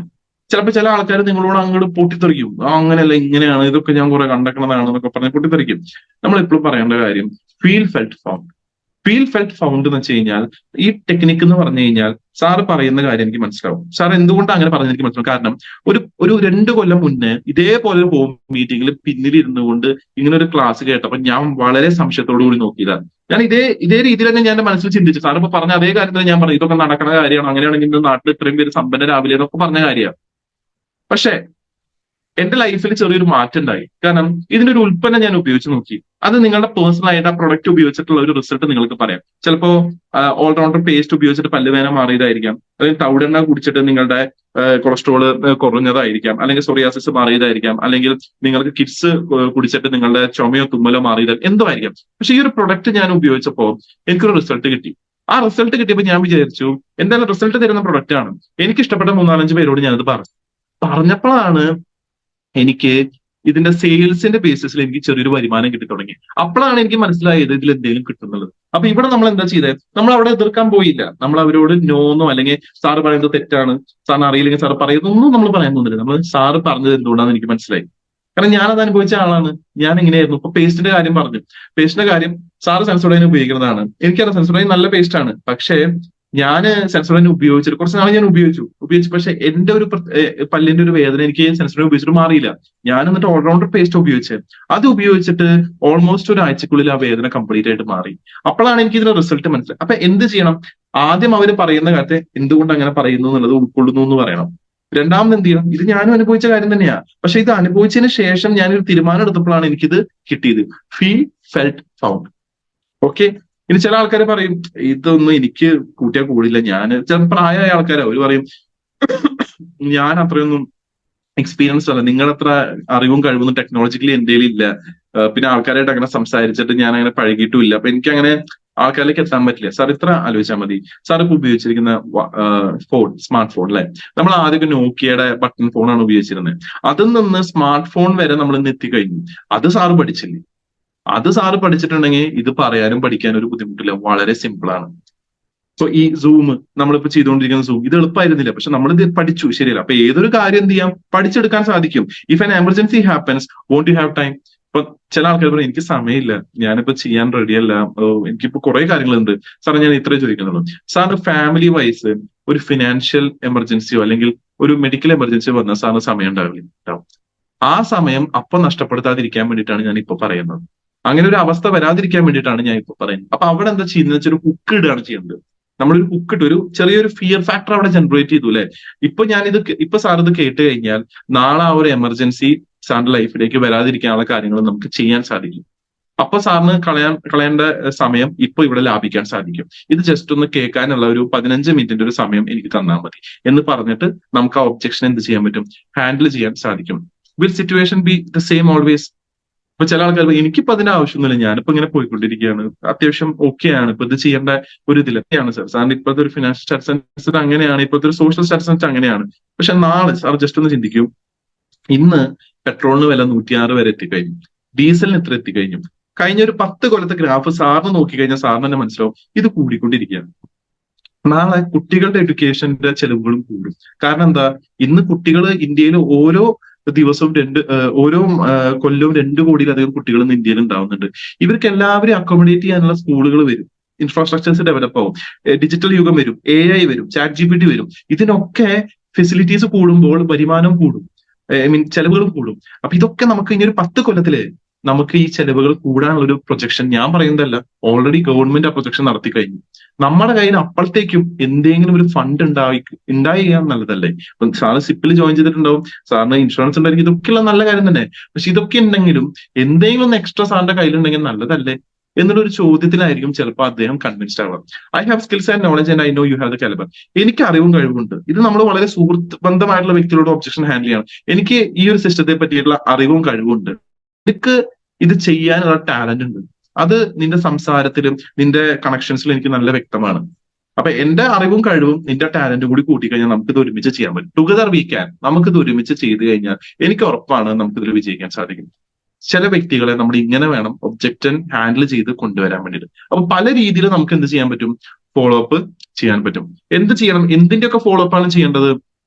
Home shop follow അപ്പിലേക്ക് നമ്മൾ ഇനി അവരെ ഓരോ സ്റ്റെപ്പായിട്ട് കൊണ്ടുവരികയാണ്. അവരെ വീട്ടിലൊരു ഡിസ്പ്ലേ വോൾ സ്റ്റാർട്ട് ചെയ്യാനുള്ള ഫോളോ അപ്പ് ചെയ്യുക, അവരെ കൊണ്ട് സ്വന്തമായിട്ട് ഹോം മീറ്റിംഗ് അവരുടെ വീട്ടിൽ നടത്താനുള്ള ഒരു ഫോളോ അപ്പ് ചെയ്യുക, അവരെ കൂടുതൽ ജോയിനിങ് ചെയ്യിപ്പിക്കാനുള്ള ഫോളോ അപ്പ് നമ്മൾ ചെയ്യുക, ഡിസ്പ്ലേ വോളുകളുടെ എണ്ണം കൂട്ടാനുള്ള ഫോളോ അപ്പുകൾ ചെയ്യുക, അതേപോലെ തന്നെ 5000 PV ടാർഗറ്റ് ആയിട്ട് ചെയ്യാനുള്ള ഒരു ഫോളോ അപ്പ് ചെയ്യുക, ട്രെയിനിങ്ങിനുള്ള ഫോളോ അപ്പ് ചെയ്യുക, അതേപോലെ ലീഡർഷിപ്പ് സ്കില്ലുകൾ കൂട്ടാനുള്ള ഫോളോ അപ്പ് ചെയ്യുക, എൻകറേജ്, റിവാർഡ് എന്ന സജഷൻ, അവരെ അഭിനന്ദിക്കുക, അവര് ചെയ്യുന്ന ചെറിയ ചെറിയ കാര്യങ്ങൾക്ക് അവർക്ക് ഒരു അനുമതി കൊടുക്കുക, ഒപ്പം തന്നെ ചില കാര്യങ്ങൾ കറക്ഷൻസ് വരുത്തേണ്ട കാര്യങ്ങൾ സജസ്റ്റ് ചെയ്യുക. അപ്പൊ ഇതൊക്കെ ഫോളോ അപ്പിന്റെ ഭാഗമാണ്. അവരെ നമ്മൾ ഇനി ഒരു ലീഡർഷിപ്പ് ലെവലിലേക്ക് എത്തുന്നവരെ നമ്മൾ എന്ത് ചെയ്തുകൊണ്ടിരിക്കുകയാണ്, ഫോളോ അപ്പ് ചെയ്തുകൊണ്ടിരിക്കുകയാണ്. അപ്പം നമ്മുടെ 5ാമത്തെ സ്റ്റേജും കഴിഞ്ഞു, അതാണ് ഫോളോ അപ്പ്. ഇനി ലാസ്റ്റ് ആൻഡ് ഫൈനൽ സ്റ്റേജ് ആണ് എന്താണ്, ജോയിനിങ്. നമ്മൾ ഈ ഒരു ബിസിനസ്സിലേക്ക് എല്ലാം കൺവിൻസ് ചെയ്തു, ഒബ്ജക്ഷനുകളൊക്കെ ഹാൻഡിൽ ചെയ്തതിനു ശേഷം ഫോളോ അപ്പ് സക്സസ്ഫുൾ ആയി അവർ ജോയിൻ ചെയ്യാൻ റെഡിയായി. എപ്പോഴും ജോയിനിങ്ങിന് മുന്നേ അവരെ വിളിക്കുക, അവരോട് പറയാ, സാർ അല്ലെങ്കിൽ മാഡം നിങ്ങളെ ജോയിനിങ് ചെയ്യാൻ ഞാൻ ഇവിടെ ഇരിക്കുകയാണ്, അടുത്തൊരു 10-15 മിനിറ്റ് ഫോൺ എടുത്ത് തന്നെ വേണം, ഒരു OTP വരും, OTP എനിക്ക് പറഞ്ഞു തരണം, മുൻകൂട്ടി അവരോട് പറയണം. നമ്മൾ നമ്മുടെ കൺവീനിയൻസിനനുസരിച്ച് നമ്മൾ ഇരുന്ന് ചെയ്യാണ്, അവരെ വിളിച്ചു, അവര് വേറെ ഏതോ സ്ഥലത്ത് തിരക്കിലാണ്, ചിലപ്പോൾ വിളിച്ചാൽ കിട്ടില്ല, നമ്മൾ ഇത്രയും നേരം ചെയ്തതൊക്കെ വേസ്റ്റ് ആവും. അപ്പൊ നമ്മൾ സൈറ്റിൽ കയറിയിട്ട് ജോയിൻ ചെയ്യുന്നേക്കാളും മുന്നേ തന്നെ അവരെ വിളിച്ച് അവർ കംഫർട്ടബിൾ ആണോ, അവർക്കിപ്പോ സമയമുണ്ടോ, ഏത് സമയത്താണ് അവർ അവൈലബിൾ ആയിരിക്കുക, ആ സമയത്ത് നിങ്ങളുടെ ജോയിനിങ് സെറ്റ് ചെയ്യുക. ഒപ്പം തന്നെ ഈ ബിസിനസ്സിൽ നിങ്ങളുടെ മുകളിൽ ഇരിക്കുന്ന ആൾക്കാരോട്, നിങ്ങളെ ഈ ബിസിനസ്സിലേക്ക് കൊണ്ടുവന്ന് നിങ്ങളുടെ അപ്ലയൻസിനോട് പറയാ, ഞാൻ അടുത്തൊരു 10 മിനിറ്റ് ഞാൻ ജോയിൻ ചെയ്യാൻ പോവാണ്, വേറെ ഒരു ജോയിനിങ് ഇപ്പൊ ചെയ്യരുത്, ഇത് കഴിഞ്ഞിട്ട് ഞാൻ പറയാം. ആ ലൈൻ ഓഫ് സ്പോൺസേഴ്സ് നോക്കിയിട്ട് വേണം നമ്മൾ ചെയ്യാൻ വേണ്ടിയിട്ട്. അപ്പൊ ജോയിനിങ്ങിന് വേണ്ട അത്യാവശ്യ കാര്യങ്ങൾ എന്തൊക്കെയാണ്? അപ്ലൈ ചെയ്യുന്ന ആൾക്ക് 18 വയസ്സിന് മേലെ പ്രായം വേണം, passport photo, ID, address proof, bank passbook, pan card, ഈ കാര്യങ്ങളൊക്കെ മസ്റ്റ് ആണ്. ഒപ്പം തന്നെ നോമിനി ആയിട്ട് വെക്കുന്ന ആൾക്ക് മിനിമം 18 വയസ്സിന് മുകളിൽ പ്രായം വേണം. നമ്മുടെ പ്രപ്പോസർ ആരാണ്? സ്പോൺസർ ആണ്. അതായത് നമ്മുടെ തൊട്ട് മുകളിലുള്ള ആളാരാണ്? നമ്മളെ ഈ ബിസിനസ്സിലേക്ക് കൊണ്ടുവന്ന ആളാണ്. ഈ രണ്ടുപേരുടെയും നമ്മൾ വ്യക്തമായിട്ട് നമുക്ക് അറിഞ്ഞിരിക്കണം, അല്ലെങ്കിൽ എന്താ മിസ്പ്ലേസ് ആവും. നമ്മൾ എവിടെയാണോ ജോയിൻ ചെയ്യുന്നത് അതിന് നേരെ വിപരീതമായിട്ടുള്ള സ്ഥലത്ത് ചിലപ്പോൾ ജോയിൻ ആയിട്ട് പോവും. അടുത്തതാണ് date of birth of both recipient and nominee. നോമിനിയുടെയും ആരെയാണോ ചേർത്തുന്നത് അവരുടെ ഡേറ്റ് ഓഫ് ബർത്ത് വേണം. അച്ഛന്റെ പേര് അല്ലെങ്കിൽ ഹസ്ബൻഡിന്റെ പേര്, enter the correct mobile number, ശരിയായിട്ടുള്ള മൊബൈൽ നമ്പർ അവിടെ കൊടുക്കുക. കാരണം OTP വരാനുള്ളതാണ്. അത് എപ്പോഴും നമ്മൾ ചെക്ക് ചെയ്യണം. മൊബൈൽ നമ്പർ കറക്റ്റ് ആണോ എന്ന് നമ്മൾ ഒന്ന് വിളിച്ച് ചെക്ക് ചെയ്തതിനു ശേഷം വേണം നമ്മൾ ചെയ്യാൻ വേണ്ടിയിട്ട്. After entering the data do A reject. Data ഒക്കെ എൻ്റർ ചെയ്തതിനു ശേഷം ഒന്നും കൂടിയും ഇതൊന്ന് ചെക്ക് ചെയ്യാം, കറക്റ്റ് ആണോ, എല്ലാം ഓക്കെ ആണോ എന്നുള്ളത്. Look for names in all documents. അതായത് ഡോക്യുമെന്റിൽ പേര് കറക്റ്റ് ആണോ, അതായത് ആധാറിലും അതേപോലെ പാസ്ബുക്കിലുള്ള പേര് മാച്ചിങ് ആണോ എന്ന് നോക്കണം. അല്ലെങ്കിൽ അത് അവരെ വിളിച്ച് പറയണം, മാച്ചിങ് ആയിട്ടുള്ള ഒരു ഡോക്യുമെന്റ് സബ്മിറ്റ് ചെയ്യാൻ പറയണം. Call the person to check he or she is available to receive the OTP. OTP കിട്ടാൻ വേണ്ടി റെഡി ആണോ, അത് പറയാൻ വേണ്ടി റെഡി ആണോ എന്ന് അവരോട് ചോദിച്ചതിന് ശേഷം നമ്മൾ സബ്മിറ്റ് ബട്ടൺ കൊടുക്കുക. OTP അവരിലേക്ക് ചെല്ലും. കാര്യങ്ങൾ ഭംഗിയായിട്ട് പുതിയൊരു തുടക്കത്തിലേക്ക് അവരെ നമുക്ക് കൊണ്ടുപോകാൻ സാധിക്കും. So your decision, your future. നിങ്ങൾ എടുക്കുന്ന തീരുമാനമാണ് നിങ്ങളുടെ ഫ്യൂച്ചർ. വേണമെങ്കിൽ നമുക്ക് എന്ത് ചെയ്യാൻ പറ്റും? 45 കൊല്ലം സാധാരണ ഒരു ജോലിയായിട്ട് നമുക്ക് മുന്നോട്ട് പോകാം. പക്ഷേ അതല്ല, സിസ്റ്റം ഫോളോ ചെയ്യാൻ നമ്മൾ റെഡിയാണ്. ഇതിലൂടെ ഒരു വരുമാന മാർഗം നേടിയെടുക്കാൻ നമ്മൾ റെഡിയാണ്. അടുത്ത 5 കൊല്ലത്തിൽ റിട്ടയർ ആവാൻ ഞാൻ റെഡിയാണ് എന്നൊരു തീരുമാനം നിങ്ങൾ എടുക്കുകയാണെങ്കിൽ അടുത്തൊരു 5 കൊല്ലത്തേക്ക് ഇന്റൻസീവായിട്ട്, വളരെ ശക്തമായിട്ട്, യാതൊരു തരത്തിൽ പിന്തിരിയാത്ത രീതിയിൽ നിങ്ങൾക്കൊരു തീരുമാനം എടുത്തുകൊണ്ട് വർക്ക് ചെയ്യാൻ സാധിക്കണം. നിങ്ങൾ എല്ലാവർക്കും ഇന്നത്തെ ഒരു ദിവസം 6 ബേസിക്സിലൂടെ ഒരുപാട് അറിവുകൾ കിട്ടി എന്നുള്ളത് ഞാൻ വിശ്വസിക്കുന്നു. ഒപ്പം തന്നെ 8 കോർ സ്റ്റെപ്സ് നമുക്ക് കുറച്ചും കൂടി ഡീറ്റെയിൽഡ് ആയിട്ട് പറയാനുണ്ട്. അതുകൊണ്ട് ഇന്ന് നമ്മൾ അതിനെപ്പറ്റി പറയുന്നില്ല. പക്ഷെ ഡെഫിനറ്റ്ലി നിങ്ങൾക്ക് 8 കോർ സ്റ്റെപ്സിന്റെ ഒരു സെഷൻ തീർച്ചയായിട്ടും നിങ്ങളെ കാത്തിരിക്കുന്നുണ്ട്. അതിന് മുന്നേ പാലിക്കേണ്ട 6 നിയമങ്ങളാണ് 6 ബേസിക്സ് എന്ന് പറയുന്നത്. ഇത് കറക്റ്റ് ആയിട്ട് ഫോളോ ചെയ്യുക. നിങ്ങൾ മാത്രം ഫോളോ ചെയ്താൽ പോരാ, നിങ്ങളുടെ ടീമിൽ വരുന്ന ആൾക്കാരെ ഇത് പഠിപ്പിച്ചു കൊടുക്കുക. Learn, do, teach and duplicate. ആദ്യം പഠിക്കുക, പിന്നെ ചെയ്ത് കാണിക്കുക. അത് കഴിഞ്ഞിട്ട് എന്ത് ചെയ്യുക? പഠിപ്പിക്കാൻ പോവുക. എന്നിട്ട് എന്ത് ചെയ്യുക? നമ്മൾ ഡ്യൂപ്ലിക്കേറ്റ് ചെയ്യുക. ഈ 4 കാര്യങ്ങളും ഇതേ ക്രമത്തിൽ ചെയ്താൽ മാത്രമേ നമുക്ക് വിജയം ഉണ്ടാവൂ. നമ്മൾ പഠിച്ചു, നമ്മൾ ആ പഠിച്ച കാര്യം നേരിട്ട് പഠിപ്പിക്കാൻ പോയോണ്ട് കാര്യമില്ല. കാരണം നമ്മൾ പഠിച്ച കാര്യങ്ങൾ പ്രാവർത്തികമാക്കാൻ പറ്റുന്നതാണോ എന്നുള്ളത് കൂടി നമ്മൾ നോക്കണം. ഇപ്പൊ ഞാൻ നിങ്ങളോട് ഇന്ന് 7 അപ്രോച്ചുകളെ പറ്റി പറഞ്ഞു. ഈ 7 അപ്രോച്ചുകൾ പ്രാവർത്തികമാക്കാൻ പറ്റുന്നതാണോ എന്നുള്ളത് ചെക്ക് ചെയ്യേണ്ട നിങ്ങളുടെ ഉത്തരവാദിത്തം. പറയാന്നുള്ളതും ഞാൻ ചെയ്തതും ആയിട്ടുള്ള എക്സ്പീരിയൻസ് ആണ് ഞാൻ നിങ്ങളോട് പറഞ്ഞത്. അത് നിങ്ങൾക്ക് വർക്ക്ഔട്ട് ആവുന്നുണ്ടോ, അതിൽ ഏത് അപ്രോച്ചാണ് നിങ്ങൾക്ക് വർക്ക്ഔട്ട് ആവുന്നത് എന്നുള്ളത് ഒരു പരീക്ഷണാടിസ്ഥാനത്തിൽ നിങ്ങൾ ചെയ്താൽ മാത്രമേ നിങ്ങൾക്ക് അത് വിജയം കണ്ടെത്താൻ സാധിക്കും. വൺസ് നിങ്ങളത് ചെയ്ത് നിങ്ങൾക്ക് അത് തറോ ആയി കഴിഞ്ഞാൽ നിങ്ങൾക്ക് ധൈര്യമായിട്ട് ഒരാളോട് പറയാൻ പറ്റും. So learn, do, teach and duplicate. ടീമിലും ഇത് തന്നെ മുന്നോട്ട് കൊണ്ടുപോവുക. അപ്പൊ ഇന്നത്തെ 6 ബേസിക്സ് എന്നുള്ള ഈ ഒരു സെഷൻ എനിക്ക് ഇവിടെ എടുക്കാൻ കഴിഞ്ഞതിൽ എന്റെ ഒരു ഭാഗ്യമായിട്ട് ഞാൻ കരുതുന്നു. കാരണം വളരെ ഈ ഒരു സിസ്റ്റത്തിനെ സംബന്ധിച്ച് വളരെ കാതലായിട്ടുള്ള, വളരെ ഇമ്പോർട്ടന്റ് ആയിട്ടൊരു ഏരിയ ആണ്. ഒപ്പം തന്നെ വളരെ ഇമ്പോർട്ടന്റ് ആയിട്ടുള്ള മറ്റൊരു ഏരിയ തന്നെയാണ് 8 കോർ സ്റ്റെപ്സ്. അത് നമുക്ക് മറ്റൊരു ദിവസം കവർ ചെയ്യാം. വിശദമായിട്ട് പറയാനുണ്ട്, അതുകൊണ്ട് ഞാനിപ്പോ സമയം എടുക്കുന്നില്ല. വളരെ ഡീറ്റെയിൽ ആയിട്ട് നമുക്ക് അത് കവർ ചെയ്യാം. അപ്പോ ഇത്ര നേരം വളരെ ശ്രദ്ധയോട് കൂടിയിട്ടും വളരെ ക്ഷമയോട് കൂടിയിട്ടും കേട്ട നിങ്ങൾ എല്ലാവരോടും നന്ദി പറയുന്നു. ഒപ്പം തന്നെ 6 ബേസിക് നിങ്ങളുടെ ജീവിതത്തിൽ വലിയ വലിയ മാറ്റങ്ങൾ ഈ സിസ്റ്റത്തിൽ ഉണ്ടാക്കാൻ സാധിക്കട്ടെ എന്ന് പ്രാർത്ഥിക്കുന്നു. നാളെ 8:45 ഇതേ സമയം നമ്മളെ കാത്തിരിക്കുന്നത് മറ്റൊരു അതിഥിയാണ്. എങ്ങനെ ആർസ്യം ചെയ്യണം, നമ്മൾ ഇത്ര നാള് നമ്മൾ സംസാരിച്ച കാര്യങ്ങൾ എന്ന് പറഞ്ഞു കഴിഞ്ഞാൽ എന്തിനു ചെയ്യണമെന്ന് നമ്മൾ പറഞ്ഞു, എന്താണ് RCM എന്ന് പറഞ്ഞു, RCMന്റെ കമ്പനി പ്രൊഫൈലും ലക്ഷ്യങ്ങളും നമ്മൾ പറഞ്ഞു. ഒപ്പം RCM എന്ത് തരും എന്നുള്ളതും 4 തരത്തിലെ വരുമാനത്തെ പറ്റിയിട്ടും കൺസിസ്റ്റൻസി പർച്ചേസിനെ പറ്റിയിട്ടും ബോണസുകളെ പറ്റിയിട്ടും നമ്മൾ പഠിച്ചു. പക്ഷെ നാളെ നമ്മളെ കാത്തിരിക്കുന്നത് ഇതൊക്കെ നമ്മൾ അറിഞ്ഞു, സിസ്റ്റം എന്താണെന്ന് അറിഞ്ഞു. ഇനി എന്ത് ചെയ്യണം, ഫർദർ ആയിട്ട് എന്ത് ചെയ്യണം, എങ്ങനെയാണ് നമുക്കൊരു ആക്ഷൻ പ്ലാൻ വേണ്ടത്, ആ ആക്ഷൻ പ്ലാൻ എങ്ങനെയായിരിക്കണം, എങ്ങനെയാണ് നമുക്ക് ബോണസിന് അർഹതപ്പെടുന്നത്, ഏത് രീതിയിൽ നമ്മൾ മന്ത്ലി ബോണസും ആനുവൽ ബോണസും വാങ്ങിയെടുക്കണം എന്നൊക്കെ നമ്മളെ പഠിപ്പിച്ചു തരാൻ പോകുന്നത് നാളെ ഒരു വിശിഷ്ട അതിഥിയാണ്. അത് നാളെ നമുക്കറിയാം. അതുവരെ സസ്പെൻസ് ആയിട്ടിരിക്കട്ടെ. അപ്പോൾ എല്ലാവർക്കും ഒരിക്കൽ കൂടി ശുഭദിനം നേരുന്നു. ശുഭരാത്രി. ജയ് RCM, ഗുഡ് RCM, ജയ് ഹിന്ദ് and thank you Suraj sir.